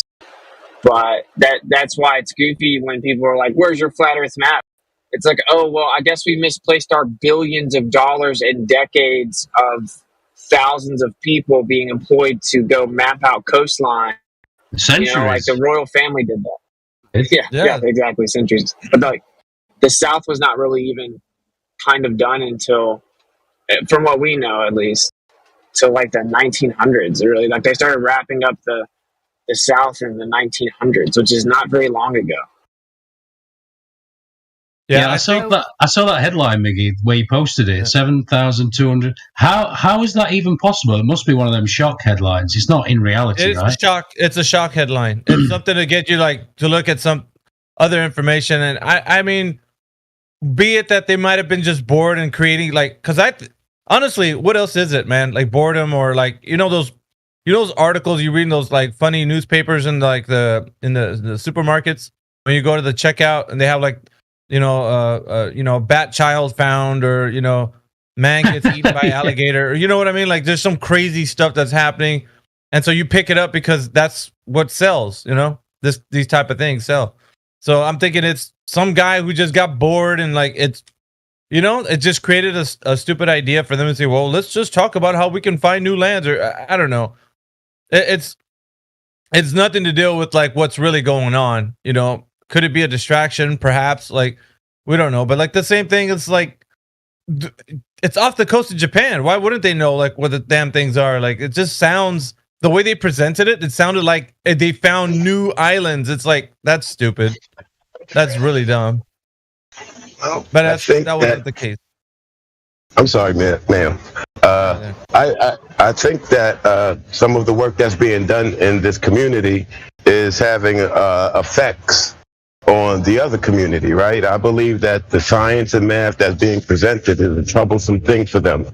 And so now they're spitballing all of these new ideas, right? And so you find 7,000 new islands, all of a sudden you can say, oh, snap, we didn't know the Earth was bigger than we thought it was. It was bigger than Jupiter. We have to go back and do our calculations. They don't have to give up on the curvature, but I think that, the work that's being done here is making them do strange things. Yeah, but if they do that, dude, it all falls down, right? Like everything uses that R value. And now they're going to have to explain why they're going out to space and showing fake pictures, because you make the Earth bigger. Now all of a sudden these little CGI pictures and these composite images don't really make sense. And now you have to change everything. You have to change day and night cycle, gravity, everything. It would be really bad news for them. That's hard. I don't know. You guys think that's hard? I mean, these are the same guys that got billions of people believing that they're on a ball spinning in space with water sticking to it. So I'm not really sure that would be a hard sell for them, considering how much control that they have. They could tell you to stay in the house and let some sort of virus pass through the town, and if you stay in the house, it would just pass through the town. This is what they've been able to convince people of. So I don't think, and I understand what you're saying about the mathematical contradictions and everything else that is going to create for the globe model, but I think that might be a route that they might be trying to take. They're throwing things at the wall to see what sticks. Yeah, maybe so. I think it would be really risky for them, because by this time, everyone's heard of flat Earth. It's just that the vast majority of them have heard a misrepresentation of flat Earth, but almost everyone alive now knows that there's a huge group of people that actually think the Earth's flat, right? Like that's a thing in 2023.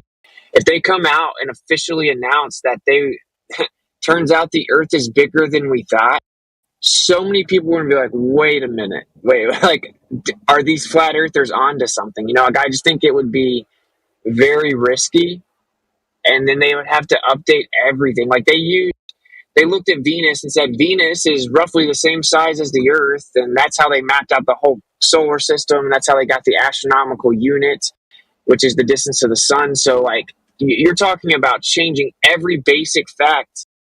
And if they have to go back to the whiteboard and change every basic fact, at least 80% of people are going to be like, wait a minute. Like, that's what I think of. Now, in my opinion, they already changed every fact, right, with the Rockefellers, right? And they rolled out all of that. They changed what was in the books. They said, well, you take this or you get nothing. That sort of strong arm tactic, right? And all it takes is a generation or two, right? They sold all these other stories, right? Nobody believed that Kennedy was shot by one bullet back in '63. Most people was like, that's bullshit. But that's the way they wrote it. That's the way it went down. And that's the way the next generation was taught it. And that sort of teaching doesn't necessarily get challenged at home necessarily. You don't bring that home and discuss that necessarily. You don't discuss all your schoolwork, right? So same way, and through 69 and 72, most of the people didn't buy that. They didn't buy that we were able to do the things that they said that they accomplished. But that's the way they wrote it. That's the way they taped it. That's the way they put it down in history. And that's the way they taught it to the next generation. And so that's how it kind of goes, in my opinion. And this is not no black pill sort of thing. No, I have hope we can change. We can bring understanding. I believe truth can win. So I don't want anybody to think, oh, it's black. No. I don't do pills, first of all. Let's be clear on that. Max does not do any pills. All right, so I just want to make that clear. Yeah, I mean, it's a good point for sure, that they can change everything in just like a generation. Just let the people grow up and teach them the story. I guess this is kind of the first time we know about where information is so readily accessible and exchanged. You know what I'm saying? That, like, say back in the day, they wanted to change the story, like when the Rockefellers started really pumping propaganda, predominantly the mid 1800s up. Well, like, you got people that are just learning everything from like a newspaper or a book or from their school or from their parents. And so, if you take a whole generation to change the story, eventually it'll work. But it seems like that'll be a little more difficult now. Like, I mean, unless you can wipe out the internet or something, because every younger person I know, they get all their information from the internet. So, I don't know. I mean,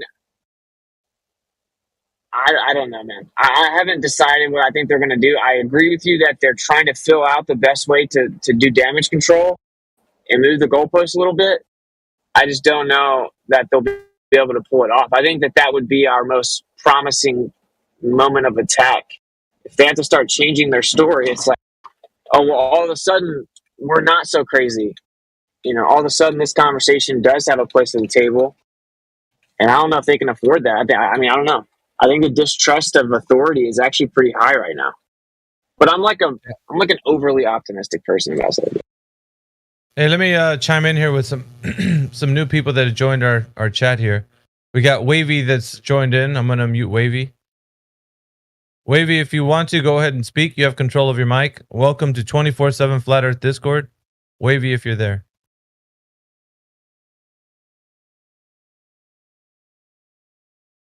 I'll give you just a moment, and then I'm going to go to the Gyps. The Gyps, you are VC verified. Welcome to the 24/7 Flat Earth Discord. The Gyps, are you there? Yeah, hey, what's up? Glad to be here. Hey, Gyps, welcome. Welcome to the server. And, it seems like you've been VC verified, so can you tell us what brought you to the server, and as to, like, what link did you click on, or who gave you the link? And also tell us what position you have for this topic of the conversation, which is the shape of the conversation. I'm just sort of trying to get your input on that. I'm definitely more on the sort of flat Earth model now. And I know you don't proclaim a model, but actually a couple of years ago I first started looking into flat Earth. And I discovered this model by David Weiss, and he had this app back at the time. I don't know if it's still exists, where he sort of presents how the model would work. And I sort of got into it, and I liked it, and I particularly what drove me into that direction was that I noticed how stupid most anti-flat earthers were, or their arguments, and that it was sort of epistemically not really sound what they claimed. Then I let go of it for a while because, well, I don't know, I just didn't have the capacity to think about it too much. Then I got more into, I'm an Orthodox Christian, so I got more into patristics and what sort of how literal our interpretation of scriptures, and I just found that flat Earth made a lot more sense. Also, for a while I thought that it would make sense because I had this, they couldn't maintain the lie mindset.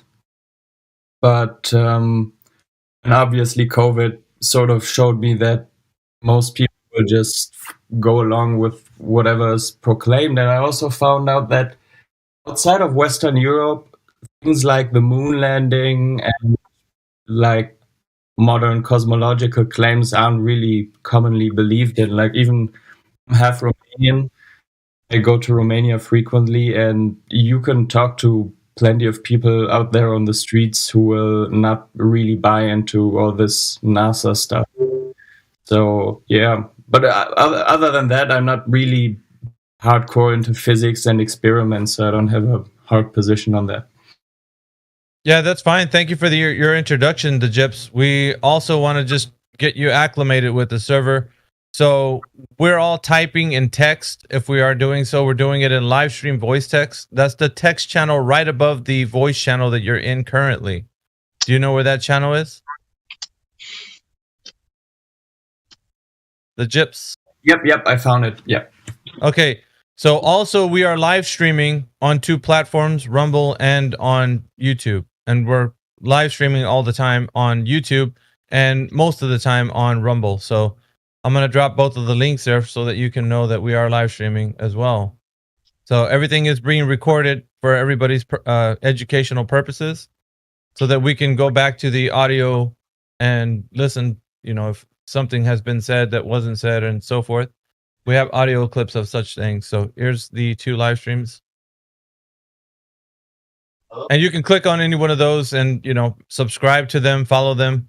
And we'd be happy to, you know, talk more about like what this culture is about. But I'll let, if anybody else that's in here wants to speak with the Gyps and talk about his journey on Flat Earth, or perhaps any questions that you might have, Gyps. Nothing specific at the moment. Okay. Well, I did hear you say that you want to know more about what we have to say in here. Was that true? Yeah. Just listening to what's up, get some input, get a feeling for the general mindset is on like world in general. Well, I would say that we differ from other Flat Earth platforms in that we operate as a team here, and the culture that we have here in this Discord.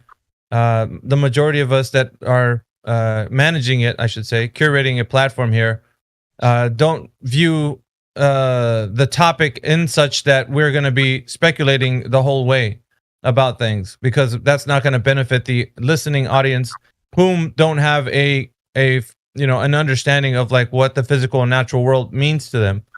So we have to speak in terms of them being able to verify certain things that we speak of, and in that way they can realize a confused part of their mind where they used to think the Earth was a globe, and they can start to see why it's not, right? So we challenge them in that way.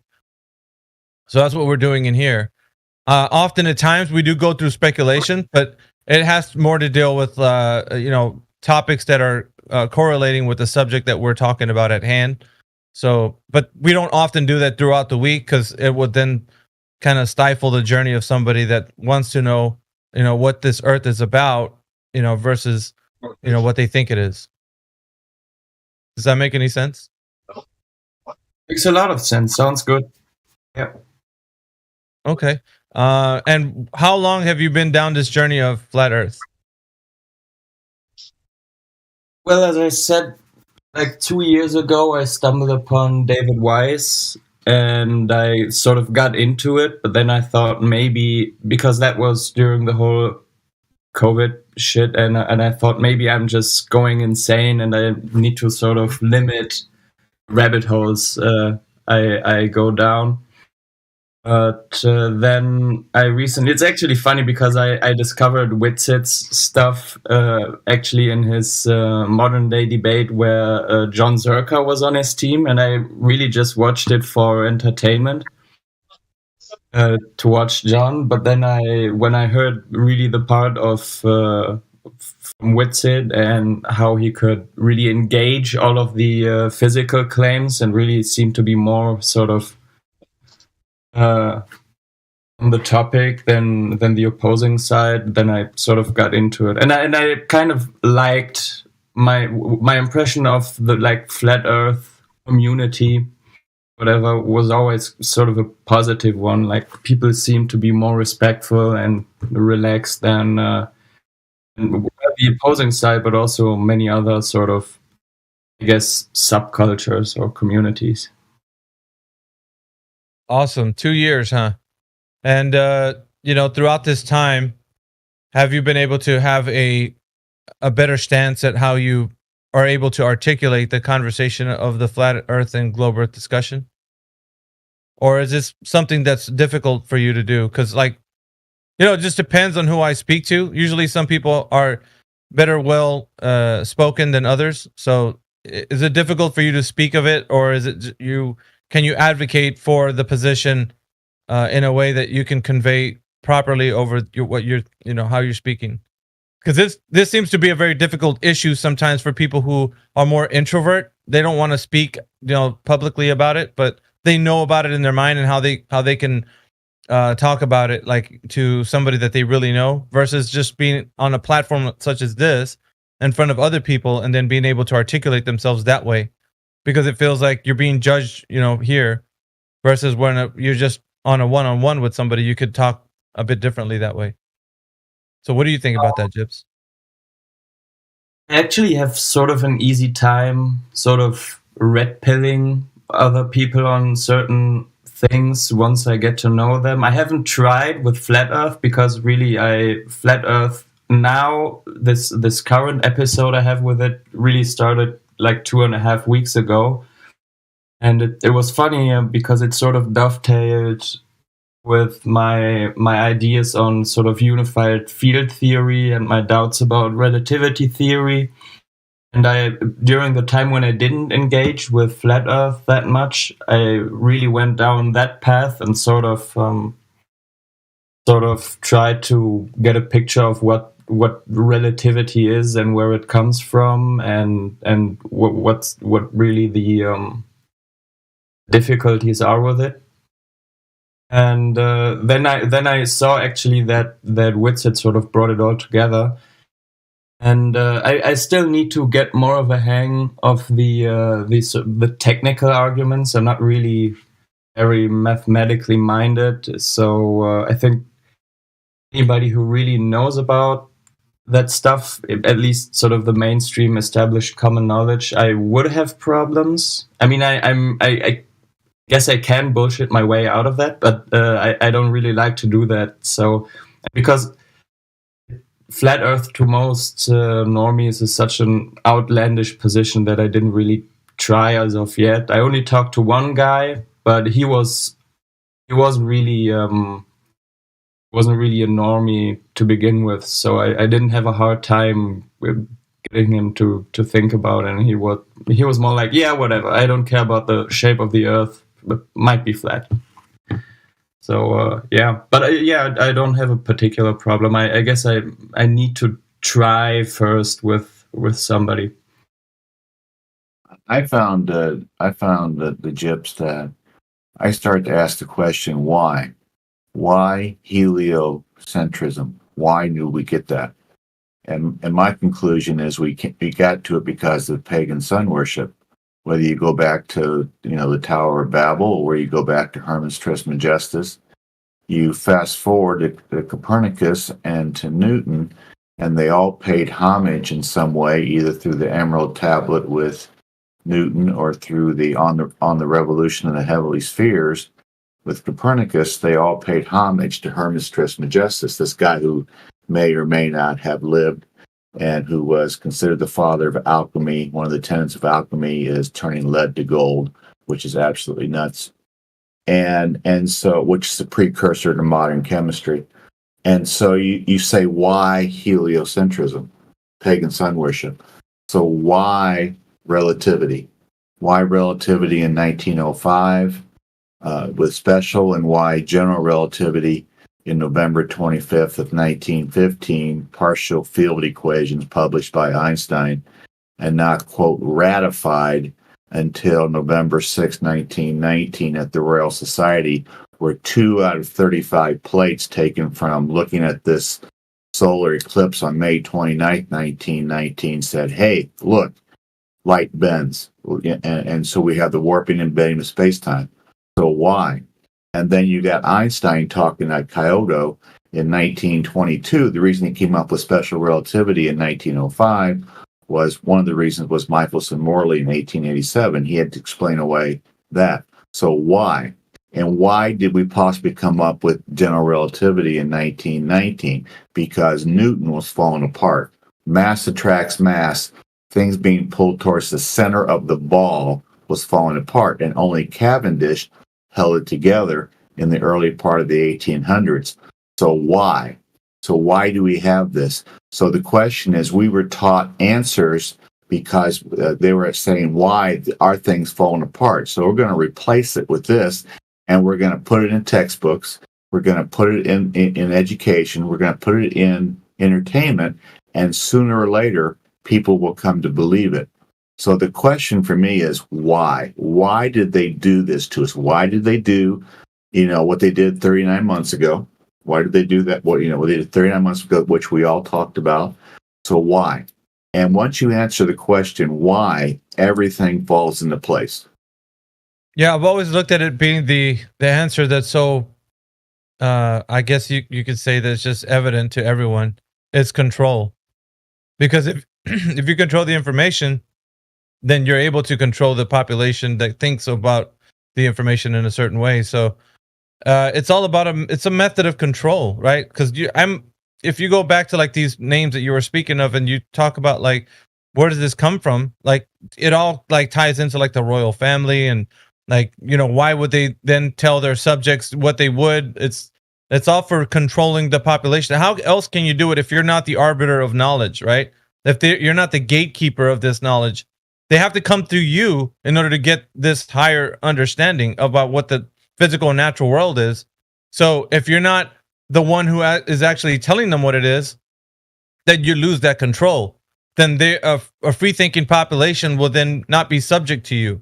So you have to keep your subjects subject to your authority. And the only way to do that is to be giving them the information. You're the point source of that. Like your astronomers, your cosmologists, all these people who are in a specific realm that they are looked up to as in like these bastions of knowledge. So people that will look up to these guys are going to have to go to them for information.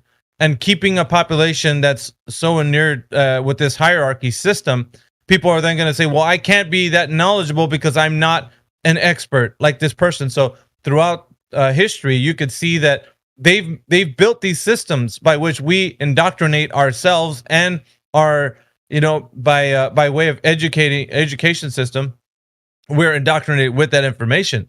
So how can you fight against that? Like it's a system that's already built, as in when you were a child, you didn't choose whether or not you wanted to go to school. It's just something everybody done. So at this point now, having been indoctrinated, you have to then undo that. So we are looking throughout history as a method of controlling the population. So those who cannot be controlled by it, are not subject to that information, are rebelling against that information like we are doing today. So that would be us in this particular arena. We're rebelling against this information because it doesn't have any foundational structure in the physical and natural world. So that's what I think is important at this time, this day and age. But we see it as a form of control. Yeah, can I just get in quickly? I just wanted to say hello to the Gyps. Sorry, Guten Tag. But I heard you say something about the clarity with which Whitsitt spoke about these subjects, right? It seems to me like you've got a good power of discernment anyway, so this shouldn't really be an issue. But when you get into this arena, one thing you notice about a lot of the Globers is that they will speak extremely confidently about something they don't know anything about. Now, you'll only find this out when you get to, like, you scratch the surface of the conversation and you start asking them about details. At that point, the entire argument falls apart. Confidence doesn't fall apart, though, right? So don't be fooled by the confidence with which people speak in this arena. I just wanted to make that point. Yeah, well, I am a Christian, first of all, and also basically, I guess you could characterize me as a young Earth creationist. So I'm very familiar with that sort of attitude, and also I guess I don't know what the general attitude towards that is around here, but also Darwinism, the way this idea was established went sort of along similar lines as the globe, and I'm familiar with that sort of attitude that people have, this slightly condescending thing where they kind of try to provoke you in some subtle way so they can cry out in pain as they strike you, basically. But I see you're familiar with the subject as well.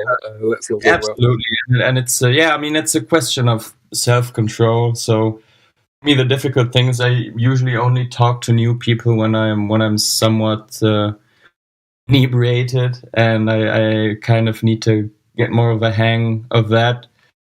But no, I'm absolutely familiar with it, and really the only thing that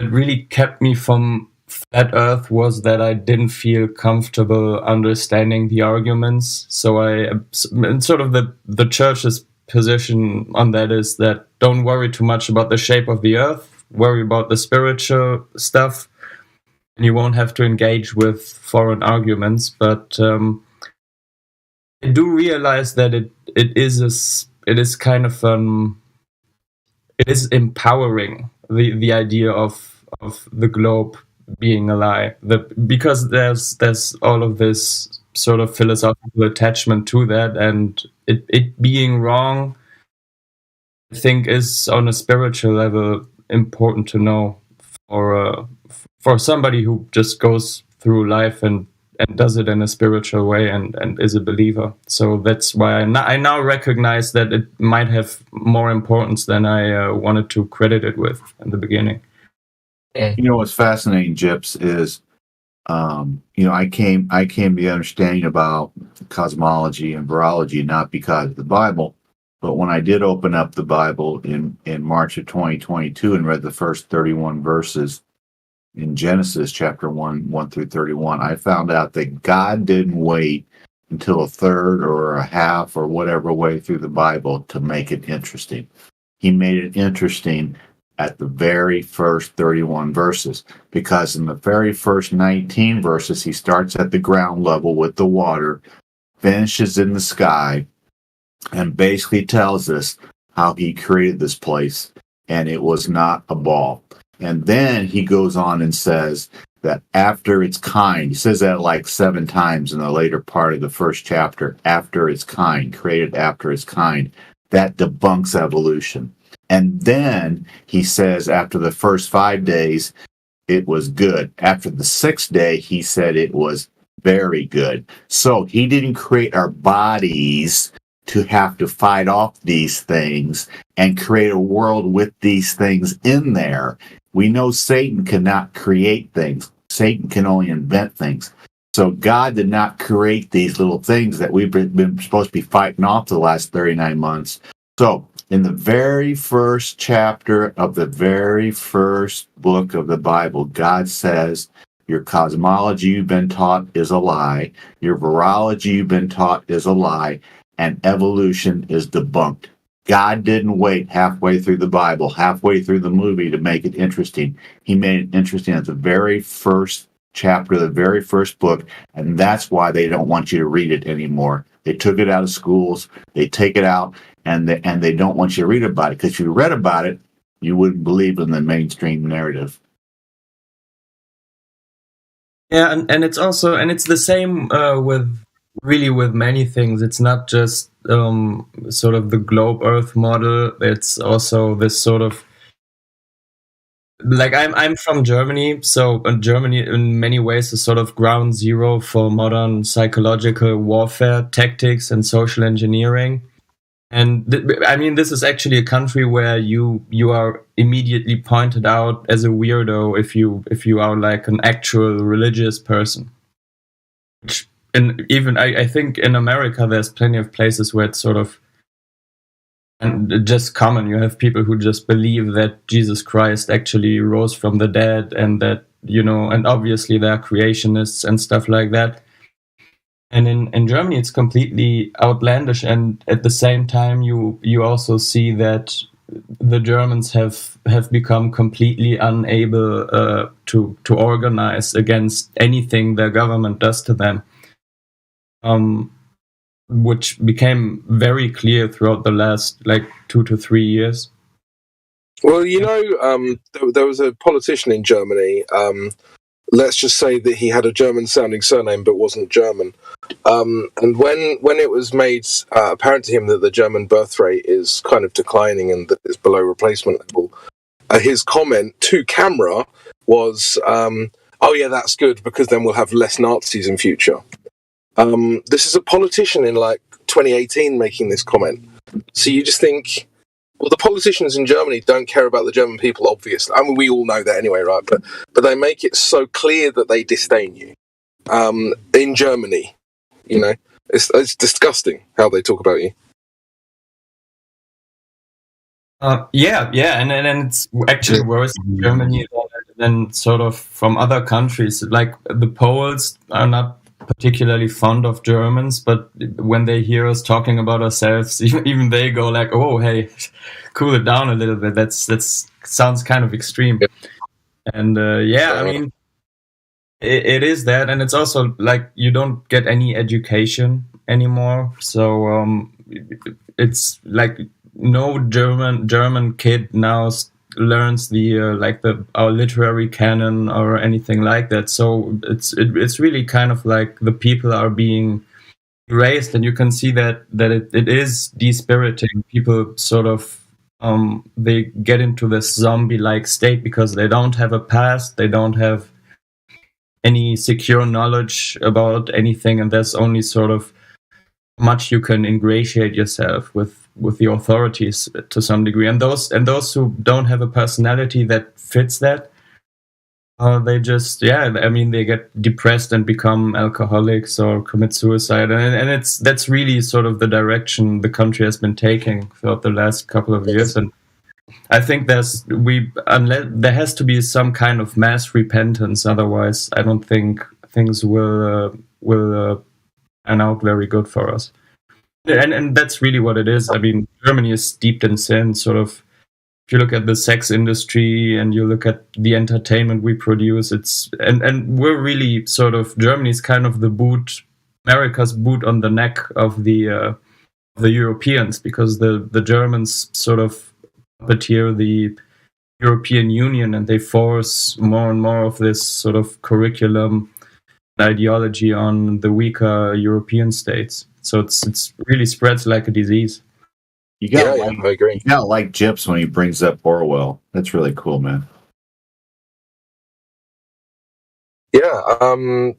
There was something you mentioned about. I can't remember what it was. There was something really interesting that you said that I was hoping to bring up. If I remember it, I'll bring it up. Yeah, sure. Sorry, I talk a lot. Once I get going, I can't stop myself. Hey, that was it. It was about the you want to, my friend. It was about having the Germans having no past. It's like the Germans have got a very rich history, and yet the only thing we're told about is the 1930s, right? And it's like, it's funny because I bring this topic up a reasonable amount in this server, and people are probably a little bit bored of it, but it's so important and crucial because what you're effectively describing is the spiritual assassination of Germany, which set the benchmark for the spiritual assassination of Europe and America and the Anglosphere, which has then been replicated in Japan and South Korea. And it's like, what we're witnessing right now is the deliberate spiritual assassination of great nations. And that's really, it's disgusting that the people who are supposed to be looking out for these countries are doing it to the countries, you know?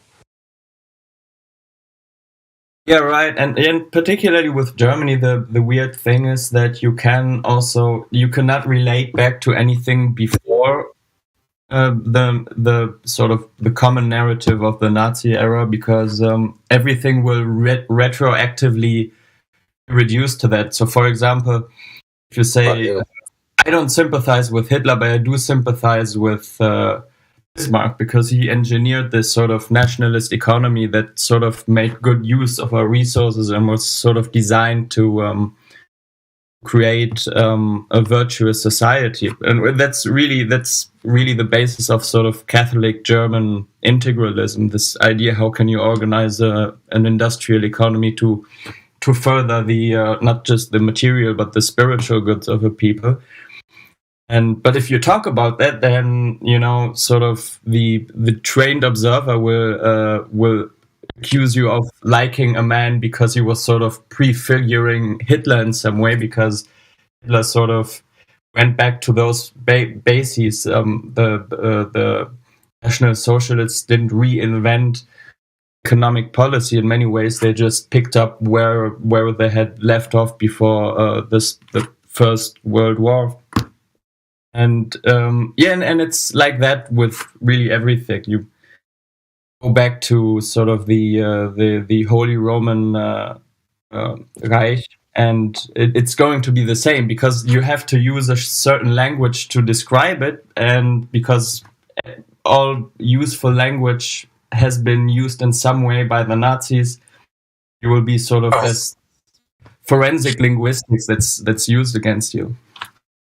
Yeah. Well, I mean, like, for instance, you must have seen these. Well, maybe you haven't seen these memes. I don't know, but it's like the National Socialist German Workers' Party, as they were known back then, which sounds very socialist if you think about it. But anyway, they introduced all sorts of things, like they brought in cruelty to animal laws. So they were like the first recognised Western nation to say that you can't just go around killing animals. I think. There's a few others as well that we recognise as pretty universally good things today that they were the first to introduce. It's just like, okay, well, everything associated with these people is bad, even though they're continually lied about, right? So, and I mean, this is only 3-4 generations back in your history, right? So you've probably got access to this information that other people on this server don't really have. But I do find it interesting that we're just told these things about the past. Everything good is just erased, and there's this one bad thing that's not even true, in my opinion, that's just repeatedly told to you every single day. That to me just smells of just misdirection and a deliberate attempt to destroy people's will. Yeah, I agree.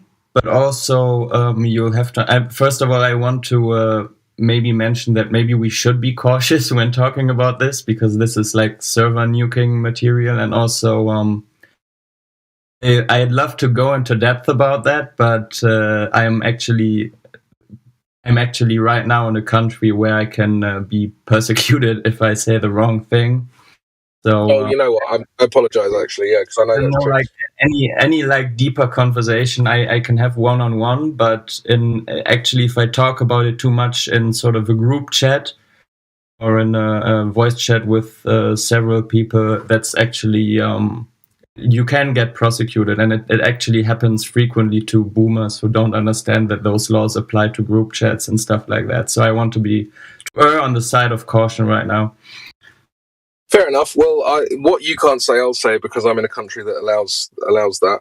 What he's saying is that any denial of historical events in Germany, let's say, there are 17 countries in Europe where that's actually criminally prosecutable. Luckily, I don't live in one of those. And, you know, most people here are Americans, and you guys won't be prosecuted for it either. But Germany is one of those countries, which in 2023 is the most disgusting thing I can think of. But anyway, we can move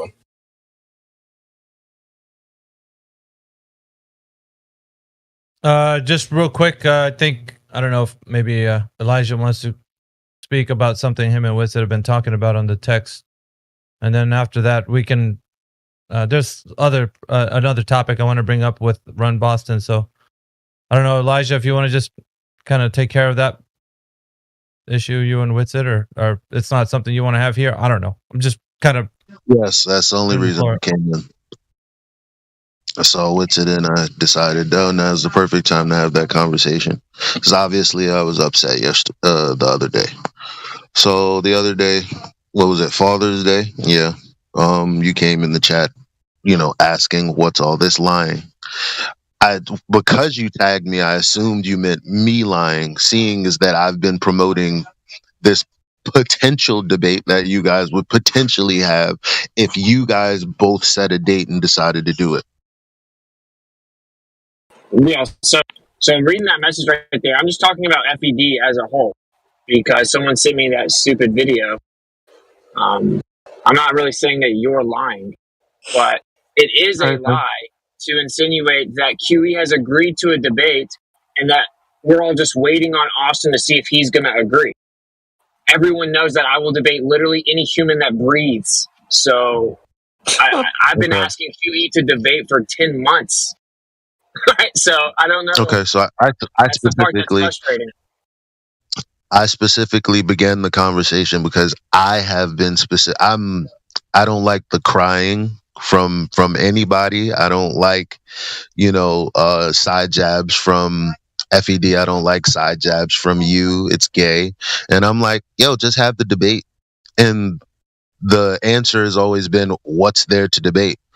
So, as usual, one day he was in here and I was like, man, we're just waiting on you to debate Witsit. He was like, I'll debate him. And I was like, well, fam, you finally said you would. Great. When can we do this?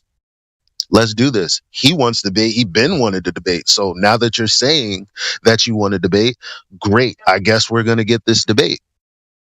Yeah, but he's not.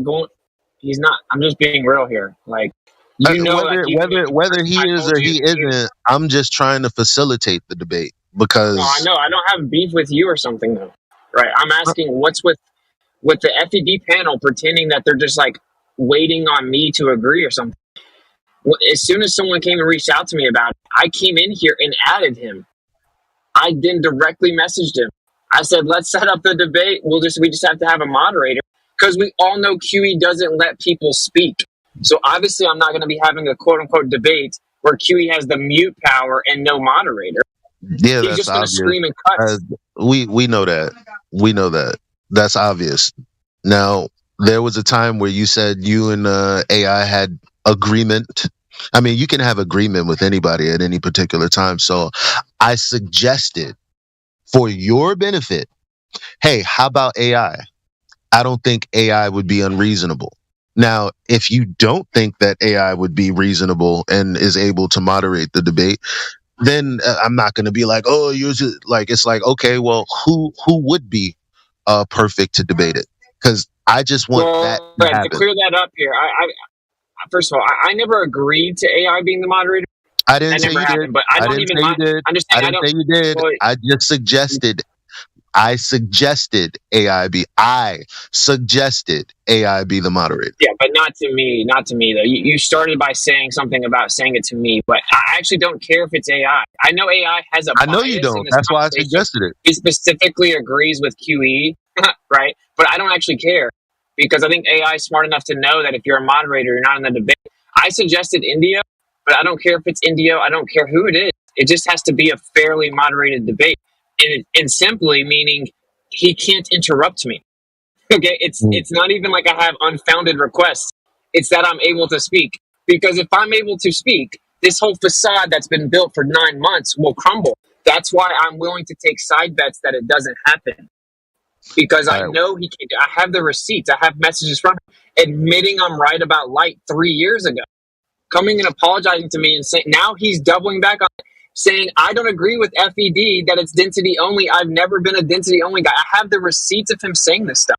So what really happened was he messaged me and told me to step away once he started going at Bob and stuff. And I was like, no, I'm not going to not talk about the same thing I've been talking about this whole time. Then he turned the gun on me.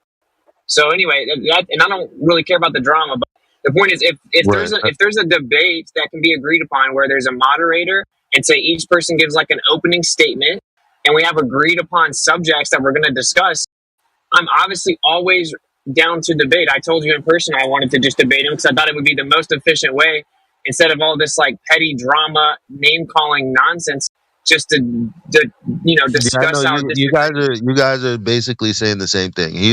When I say he's like, what's this not going to be? I say yes, he is.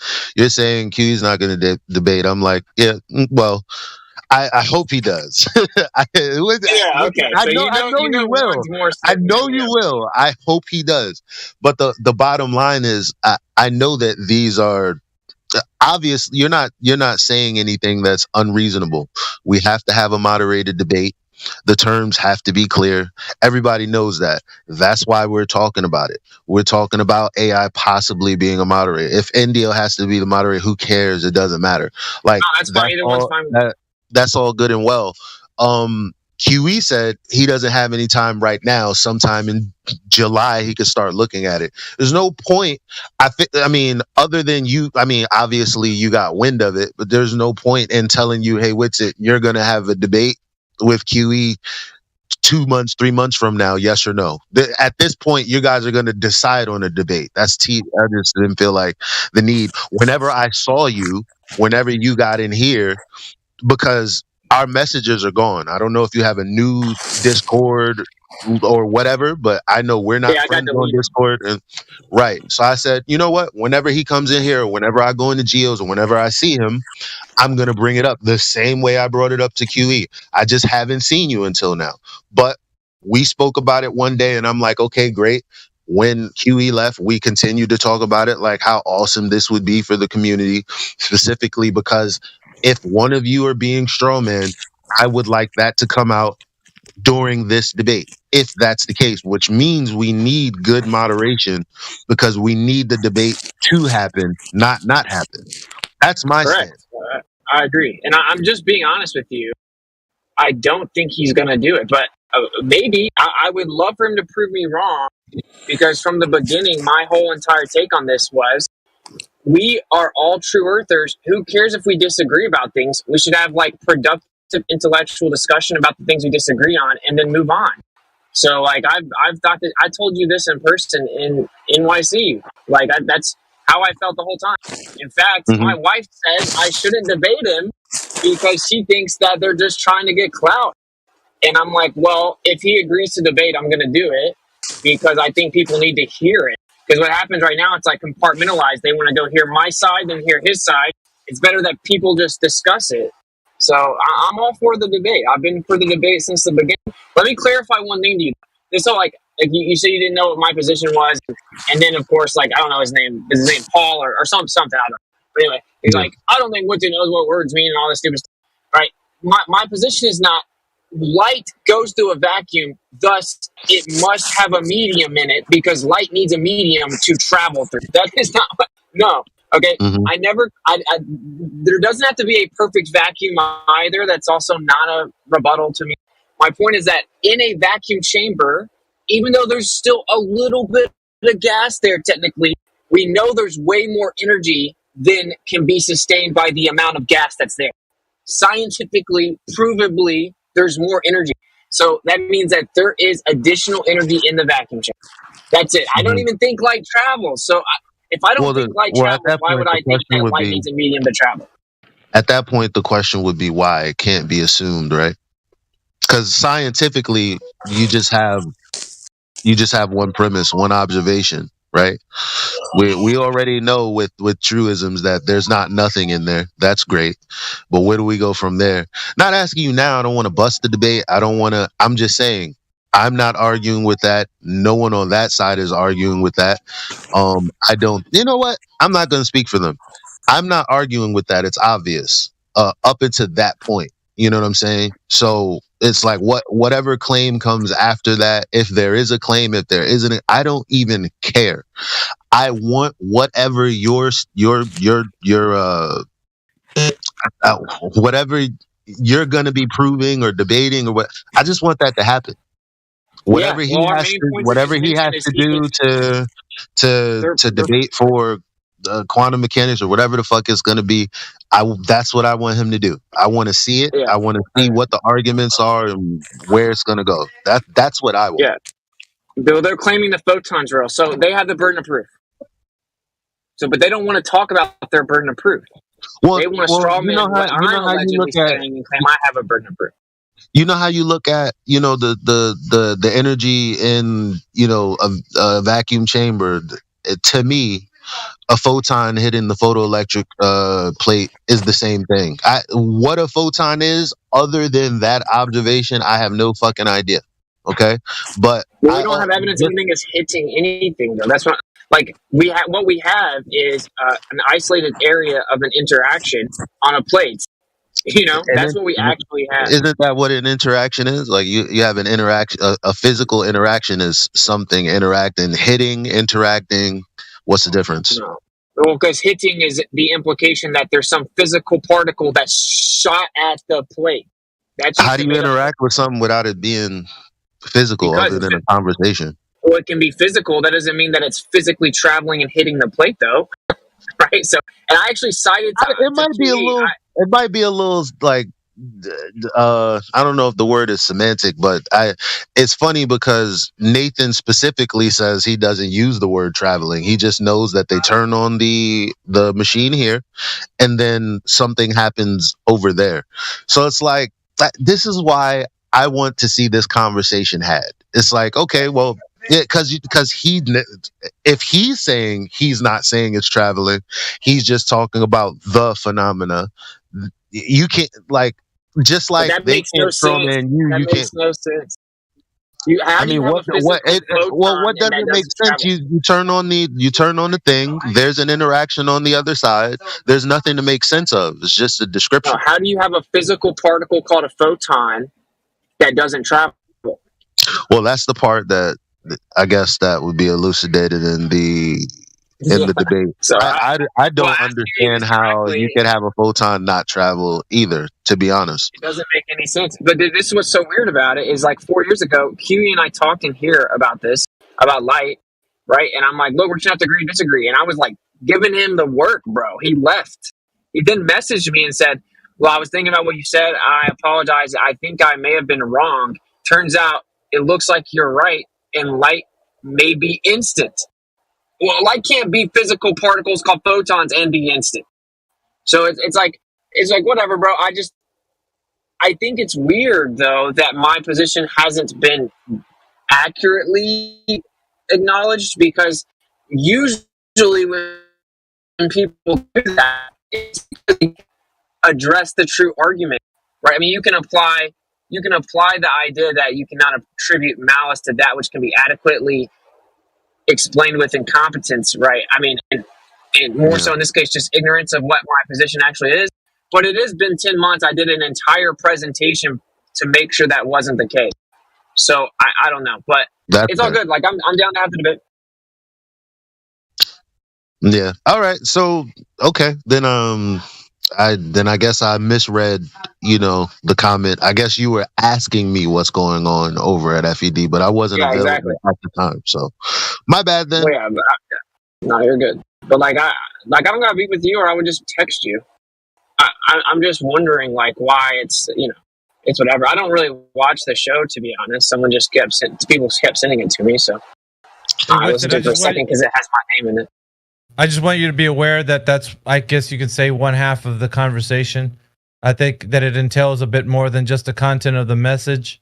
So it has more to deal with, like, I would say the other side of siding with the enemy. And so that sounds a bit kind of like over the top, but the optics, right? Optics. So if you are in front of a larger audience, coming from a position where you really have made a name for yourself, in this arena, for people to actually look at you, to then actually speak to bigger, well-known people, and then shake the hands of those guys and say, well, I agree to disagree. And so the beef is also like, that's another elephant in the room, right? People are looking at it like, well, I'm watching Witsit coming from a foundation where, he's really made a name for himself, but at the same time, now at the risk of shaking hands with those who were opposed to that, to then come to a position where you're agreeing to disagree with the person that you're having the discussion with, as in per the gentleman's name who advocates for geocentrism, and you coming from a different stance, not so much geocentric, but a flat and stationary position. You mean being an adult? That's what you're saying? You being an adult and having like an adult conversation? This is the optics, right? So wait. Let me give the example. Go ahead. There was a panel that you were on one of Flat Earth Dave interviews. I still watch them, like damn near. I watch them a lot. But it was like 4 of you guys or something like that, or 5 of you. It was you, Jaren, some Glowbird, Dave, and somebody else or something. And he begged the question, and you guys let him. I particularly didn't like that. But that's why you guys will never be on the show with 10 million people. So because you guys, like, you think Nathan Oakley could be on that show with 10 million people? They would never have him on because no. Hold on, time out. No, hold on, time out, fam. I'm talking to you. Don't bring up Nathan right now. When I say I don't like begging the question, that's actually perfectly reasonable. I don't give a damn about 10 million people knowing the truth, knowing that somebody's committing a logical fallacy. And it does rub me the wrong way that it would go across to however many people and them not know that the reason that they believe in a globe in the first place is fallacy number one, right? At the same time, though, I never begrudge you for it. I'm like, I don't like it, but it is what it is. People do what they do. At least he's doing what he's doing. He's working hard. These are everything that I'm saying right now is things that I've always said. No, I don't like the begging the question. He's reaching a broader audience. Let's just see what he does. It is what it is. The truth is going to prevail regardless. That's I called begging the question out 5 times in that debate. If you're talking about when we just went on the show with the 2 Globers that have like a 10 million person podcast, I literally called out. I said, I've never heard any evidence for the globe that doesn't beg the question. They all just assume the Earth is. I called it out like 4 or 5 times.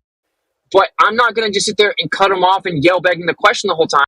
I'm a guest on their show. Same thing with Robert Stengenis. I'm not saying you have to do that either. I do things differently. I was speaking to a dude for 2 hours that kept trying to reintroduce the begging the question. He was a he was a cosmologist or whatever, and I just kept wrapping it back around to, isn't that begging the question? And then I kept introducing the actual definition, and he had to concede because there was nothing for him to do. Like, and it got tedious, and he kept wrapping around, but it was what I didn't have to fucking curse him out, act like somebody else, get out of even though I do that sometimes. I'm a Gemini. Sometimes I do, sometimes I don't. But there are instances where, I just stick to that, and it's like, yeah, I guess you're right. I want the audience to hear that they're going to do it anyway, even though they conceded that it wasn't reasonable to do so. But yeah, I mean, you only have a couple options, right? It's either like, don't partake in those conversations, right? Like where my hands are kind of tied. It's me, Jaren, and Dave. It's 2 people. They have like all these different questions on this big podcast.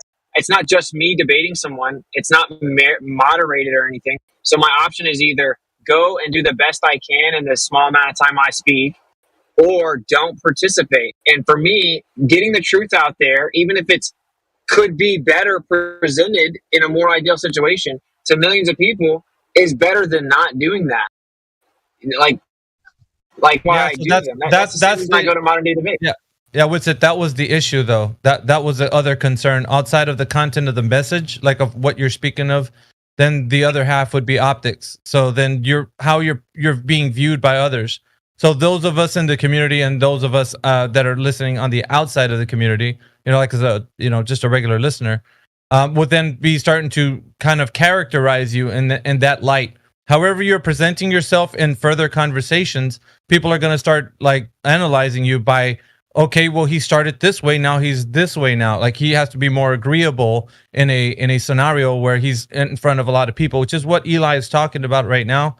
But in here, it's a different arena because it's like we're not as well known, and that comes with the territory because truth is also kind of shunned from the wider masses. But I'm thinking like I've seen you like debate people. I know how you can crush easily these guys. So I don't know. For me, looking at you, I wouldn't want that to get lost or in translation from like saying, well, I agree to disagree for the sake of, keeping it civil, because then it becomes like, well, we've now seen that the compromise that's being happening here is a slow change into like, well, we can sit down with larger audiences just so long as we can act civilly or just not, I don't know. It's optics basically, and that's because I get hundreds of messages from people that are waking up to flat Earth daily. So, like, if someone else can do it better, I encourage them to do that. Like not that I'm LeBron, but someone's gonna be like, LeBron should shoot less jumpers. Well, why don't you just go shoot then? Because and you know what? I can't argue with that. I tell people that all the time. If you don't like the way Dave works hard as fuck. I'm not taking that away from him. I'm like, he's done something nobody else has thought to do. Probably sends out hundreds of emails every morning to get on these. I don't know exactly what he does, but he's got to be doing some kind of footwork. And I'm like, if you want this, particularly this Discord, I'm like, if you guys want more people to talk to, guess what? You can't just click Discord, come in here and whisper more people to come in here. There's an action on your part that needs to be taken. If you have a better argument, an argument that you want people to hear, you got to put yourself out there, which is why I'm never actually, I even if I get annoyed, I'm not upset because I'm like, well, if I wanted more people to have my stance, then I would have to figure out how to talk to more people, which is why that's the only thing that I was saying with it is there's two parts of the argument. It's the content of the message and then the optics of what it looks like from a third party perspective. And so it's being said that things are happening, and and that's all I'm presenting to you right now. So if you hear that in the debate within the context of like the debate that you might have with QE or might not, I don't know. But if you do have it, it's going to be because of those two things. So it'll be the content of the message and also optics, what it looks like. But don't you see how much ego? Think about how much ego is involved to think that like QE thinks he's my dad or something. So like, Witchit's not doing this the way I think he should. Like that's like one of the only things I've heard. Cause I don't keep up with the drama because I'm like super busy. But I've heard I heard him saying something about me me being a traitor and befriending the enemy, because I had Robertson Genis. Dude, me and Robertson Genis buried heliocentrism for an hour and a half, and then at the end I told him, but I disagree with you, and we agreed to a future debate about flat Earth. So like, think about how many people have messaged me about that. Think about how long that video will live on. Heliocentrism gets destroyed in that stream. So like, it's a net positive. You know what people are telling me? There's like the 1% of them that are saying the stuff that you guys are alluding to. And then there's the 99% that are saying it's such good optics that you're able to sit down with a PhD astronomer and go toe to toe with him for 3.5 hours about his own profession. Because now it shows that flat earthers aren't just some stupid people on the internet that just have a script. They can literally talk with the highest level people about their field and call them out. So, to me, that's way more productive. If someone's new to the subject and then they see some flat earther just like giving a PhD astronomer like the work, they're gonna be like, wow, flat earth isn't so stupid after all. So I just look at it from a bigger perspective, how to wake more people up. I'm not like in this little ego thing where it's like, I'm 1,000-0. I've made my argument where I can't lose. And it's like you're not waking anyone up though. You're talking to the same 400 people every day. So for me, it's not worth it. That's not why I'm in this. I would never do this for that. Like I had to get talked into doing YouTube. So we're just maybe, like me and FED are different mentalities. That's all I wanted to bring up. I don't know if Elijah has any more points, but yeah, that's pretty much what it seemed like to me from the onset of like why this all ensued. So, Crypto, you're breaking up, bro. Yeah, can I leap in on that? That was actually a point I was going to make. Which, oh, sorry. You're breaking. Am I good you're now? breaking up. I mean, if I'm breaking up, I don't want to ruin the vibe. You come back. No, yeah, go ahead. But you were breaking up a while ago. Okay, am I back now? Yeah. Yeah, go. Okay, cool. Sorry. Yeah, I mean, actually, it's funny because the point you just made was the point I was going to make as well. It's like there's a massive difference between just begging the question, which the majority of the audience won't actually know what that means, versus demonstrating begging the question within the context of the subject matter, right? And then you can then say afterwards, well, this is why it's begging the question, and this is how the argument is constructed and why it's fallacious. But if you can actually do it because it sounds, to people who aren't familiar with the arguments, it sounds like you're just hand wave dismissing, even though you're not, right? So I think that's the point, and maybe this point is slightly different to this, but it just sounds like you're dismissing the point because you don't really understand it if you just come in straight away and say begging the question, even though that's not actually happening. Yeah, and just like from my experience, dude, when you're in those situations, it's very difficult. These people that me, Dave, and Jaren just talked to, like one of the main things they cover is like alleged whistleblowers of a secret space program. So like I'm going into like the belly of the beast in that conversation. But when Dave Weiss asked me to do it, I'm like, yeah, of course. Like if I don't do it, then you're gonna do it. So how's it gonna hurt for me to be there as well? It wasn't there. They were specifically saying, because I started like checking them pretty quickly, and they're like, "Oh well, I don't know all the physics or mathematics." When they started off by like just math, and it quickly turned into this like philosophical conversation, which is annoying. But like, what can I do? Just like take over their show and interrupt them and call out fallacies the whole time? Like, no one will ever have me on again. So I don't know. Like, I just you have to weigh the pros and cons. Like, it's better to have like where they like you, you make them laugh, you make them open up, and you take their guards down, and then you're able to like have the airspace to explain why it's begging the question, to explain why it's not sufficient evidence, right? As opposed to just saying it and getting real combative. It's never going to work. It's just not going to work. So anyway, you guys get it. That's my point. I'd like to support what Crypto had to say. When I first jumped on YouTube, I found Nathan Oakley. I'd heard all these stories about, what a great debater he was, but I didn't understand what a fallacy was. Never even heard of it. So when he was calling out the fallacies, I'm thinking, man, this guy's hopeless. Like he hasn't argued one flat earth point. He hasn't debunked one point that this other guy's brought up about the globe. What the hell's going on here? It was only that I had a second thought and went, oh, maybe I should check what he keeps talking about with this fallacy. And then I understood it, obviously, and what was going on. But then there's only so much of that repetitiveness you can watch. And what I've found really handy is with what Whitsit's doing, regardless of whether I agree or not, I've learned about things that I never thought I'd learn about. He does a talk on relativity. Well, I'll go and start looking into relativity myself and reading about it. I'm not saying I'm an expert, but I've learned things that I never thought I would learn, and I think that we need that to progress forward rather than just calling the fallacies all the time. Right. Flying high is exactly right. My friend from Frisco, Colorado, who got shocked by the TV set because he lives almost 10,000 feet up in the sky. That was me. And I'm going to tell you this. From what I understand, 2014, 2015, you had the observation measurement flat earthers come out, and we all know who they are, and that's all you had. You had your biblical cosmologists. You may have had your heliosorcery people, maybe, but you never had your science, physics, stationary planers or flat earthers, wherever we want to call ourselves. We never, ever had that, from my understanding. Austin comes along whenever he came along, 2018, 2019, 2020, and Austin gives us intellectual encouragement, not permission, intellectual encouragement to go from measurements and observations to physics, to relativity. Some of us are looking into quantum mechanics.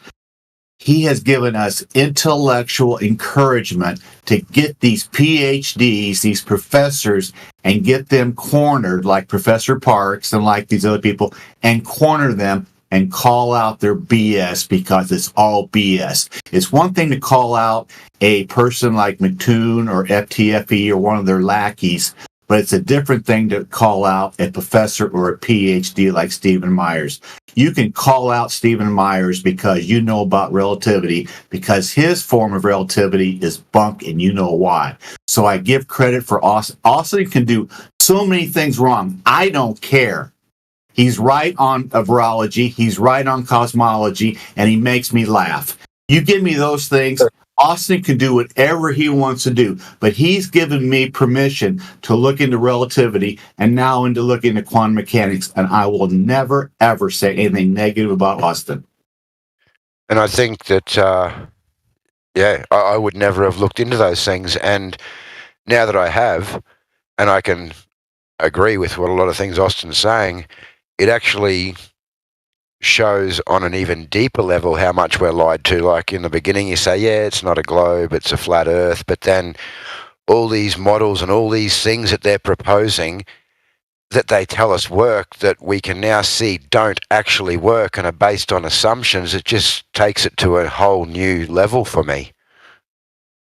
Yeah, and everyone has their, like, in my opinion, everyone has their own lane. So, I don't think that everyone should just do what I do. I think that there's the place for the person that's real rigid and, immediately calls out the fallacies. You don't get to finish, or, there's a lane for all of it. That's how I view the whole thing. 100%. We have different motivations as well. Like, if you sit back and think, when you discovered that the Earth is flat, what are the major things that you lead with? What does that do? The number one thing is it shows you that the Earth is in the center. That's the number one thing. The number one thing that you discover when you discover the Earth is flat is that it had to be created. That's a fact. We can pretend that's not a fact, but my longtime best friend was an atheist, and when he started hearing about flat Earth, he admitted to me now that he is a flat Earth. He couldn't accept it because it means that there's a creator. So when you discover the Earth is stationary, that means that it was placed in the center of everything that we see. So that's the number one thing you take away, right? And number two is maybe there's more land, right? And then, of course, you're just taking back your power of being able to trust your senses and stuff like that. So that's why, for me, prioritizing the fact that we're in the center is a good thing, because that's one of the number one truths that you lead with. The creation, the proof of creation. You don't need proof of creation is proof of creation, right? That's right. And it's that's the thing that is most valuable to me, because I've been going down other avenues as well. I don't hit people in my real life. I have to meet them where they're at. Sometimes they want to talk about religion. Sometimes they want to talk about cosmology. Sometimes they want to talk about, and I find ways to funnel them back to one basic truth. And the thing about creation is important because you have all of this rhetoric from these fake ass intellectuals there in university that have now taught people that, well, actually, whenever you bring up creation and all of that, that's actually just the God of the gaps fallacy. That's only because everyone believes they live on a globe that's in the vacuum of space and blah, blah, blah, blah, blah, blah, blah. But when that's not true, all of your it's the God of, stop talking about things we don't know. That's the God of the gaps. You're trying to invoke God and blah, blah, blah, blah, blah. Okay, how about we start there? This place was created. You didn't create it. I didn't create it. The end. I hate that fallacy. Yeah, it changes everything, bro. So that's why I had Robert Sungenis on, right? Because that dude has researched the heliocentric model in depth critically since 2002. And this dude found stuff that we would never have without him. He found Proposition 43, Theorem 22 from Newton's Principia. The last page that says the Earth could actually just be in the center. Right? That was not published. It was removed. He found it. He tracked it down through a physicist. Right? He helped find the handwritten letter from Galileo. This dude found stuff that we had devoted most of his adult life to doing it. To me, that's incredible. I tip my hat to him. The Principle is an amazing documentary. I tip my hat to him. And I vehemently disagree with not only his position on the fact that the Earth's a globe, but how he goes about it. I hate how gross he is when it comes to flat Earth.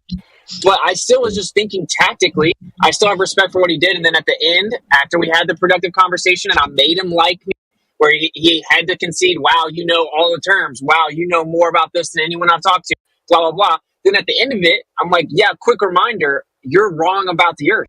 And if you want to have a discussion about that, we can. He said, let's do it. We'll both bring our guns.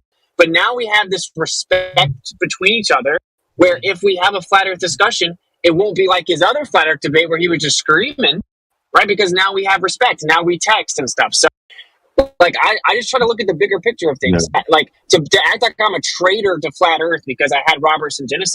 Has any other flat earther had Robertson Genesis on for a 2-hour in-depth conversation about heliocentrism? Like, no, of course not, because they can't get past the first step of being mad at each other about flat Earth. Back to the Lane thing. One second. That's what I've argued with flat earthers over, because there seemed to be this idea spilling in that we couldn't reach these people or couldn't talk to these people. I'm like, fam, fucking what's this guy's name? The guy that does the refraction and all that. His number is public. You can call the dude and get an audience with him. And I'm like, why are we always talking about the people we can't talk to when we actually can? And apparently you've spoken to one of these people. It's like, yeah, see, exactly. And it's crazy because we already know in here that some of our best proofs have come from a glober giving us the material. I've been looking up, I forget what I was looking up, but it's like you always end up like behind some paywall or behind some kind of credential that you need from a university when it comes to some shit that you're really, really like, okay, this is the one piece I need. And then it's like, oh, you got to be like some alumni or some kind of, you got to sign in. And I'm like, why is this just available? And it's like, yeah, if we need to talk to those people to get them to give the people that information, then we do have to do it. Are we going to agree on the method? Probably not. That's why more of us should be trying to go out there and do it our own way. But that is important. Speaking to the what is I mean, we don't need these people to prove that the Earth is not a sphere. That's true. But I mean, I think my purpose is more than just knowing that the Earth is flat and getting on with my life. Like, this is the biggest lie of our lifetime. And it's like, we could definitely do more damage than we have been. Yeah, we have to get on bigger platforms. That's the only way to do it. The only way to do it is to get on bigger platforms. I'm just going to say, for me, I'm trying to work on how I already sound too aggressive and combative. I think that's something I really need to work on. So when people are telling me that basically I'm not combative enough, like, I can't hear that, because what I truly believe is that's something I need to work on because I'm too aggressive. And that's why I'm currently on the brink of maybe being on Sam Tripoli's podcast in person, where he brings a really famous scientific communicator to debate me live in the room about flat Earth. That's because of my approach. That's the only reason that may happen, is because I can just sit there, let them finish, and then, play their game a little bit. So, like, don't you guys agree that for flat Earth, it's obviously a win if I go to Sam Tripoli's podcast and I sit down with, like, Neil deGrasse Tyson and talk about flat Earth? Obviously, that would be a win for flat Earth, right? If I can interject for a sec, because I was a long second, I waited for Elijah there. Back to the lane thing. I think my lane is space. but I'm great at being on the ground over the water and like bringing it back to reality. But why I say my lane is space is because I think when I say things like, oh, haven't the 3 rovers and the helicopter on Mars helped lower the cost of gas, food, travel, education, etc., it helps get their brain thinking, yeah, you might be right. Space is fucking bullshit. And then bring them back down to what they can verify. I'll tell you one thing. If Whitsitt spoke to Neil deGrasse Tyson, who only spoke about space, you would definitely be hearing an earful from me. I would be very upset. These people don't want to talk about the Earth. I already know that. So it'll be interesting to see how we get them to talk about it. That's all I really I'll never be in a big moment and then choke. Like, if I was ever on the news, we're talking about the radius value. If I'm ever talking to Neil deGrasse Tyson, he's talking about the radius value. I will never be the guy that chokes for flat Earth and just talk about space or something. But obviously, just exposing the facade that they have some type of intellectual high ground and that it's science is so crucial to flat Earth. You know, you're like, I talk to people in real life, and you're saying you're describing it as if it's different, like the way you debate on the internet and the way you talk to people in real life. You have to meet them where they are.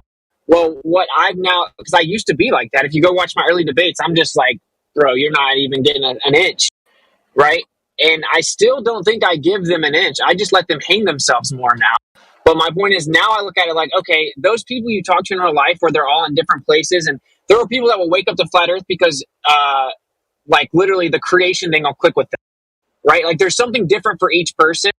Now I look at it like, well, all those people that you talk to in real life that you have to meet where they are, they're also in the audience watching behind their computer, watching behind their TV, right? There's a different person it's a different thing that's gonna click with each person in the audience as well. So when I have these conversations, if I create a huge variety of conversations, now I'm checking off the boxes for what's gonna reach different types of people. Do you see what I'm saying? That's why I'm cool with it. Like, there's someone that's a huge space nerd that's going to hear my conversation with the astronomer and be like, damn. There's someone that's like a geocentrist is that going to hear my conversation with Robertson Jennison and be like, damn. So that's how I view it, is like just casting a wide net so we can wake up as many people. So once it does glitch out, now I have this whole body of work that people can go look at that may click with them. So I don't know. I try to be kind of tactical about it. And I can fully see where some people don't like the way I do it. They can Monday morning quarterback me, and that's cool. But we can just, like, everyone do it their own way, right? Like, we can all just have our own lane and see what works the best. That's honestly the best plan anyway, is that we do it many different ways so we can ensure success. I think our best way forward is to say goodbye to the Xanax and the Ruhefs and the Koshos of the world, and go into your credentialed academics like Austin is doing, and you know, some of us are wanting to get there. We need to go into the classroom. We need to go into the intellectuals and show people that us stationary, topographical plane, flat earthers, whatever we want to call ourselves, are not stupid.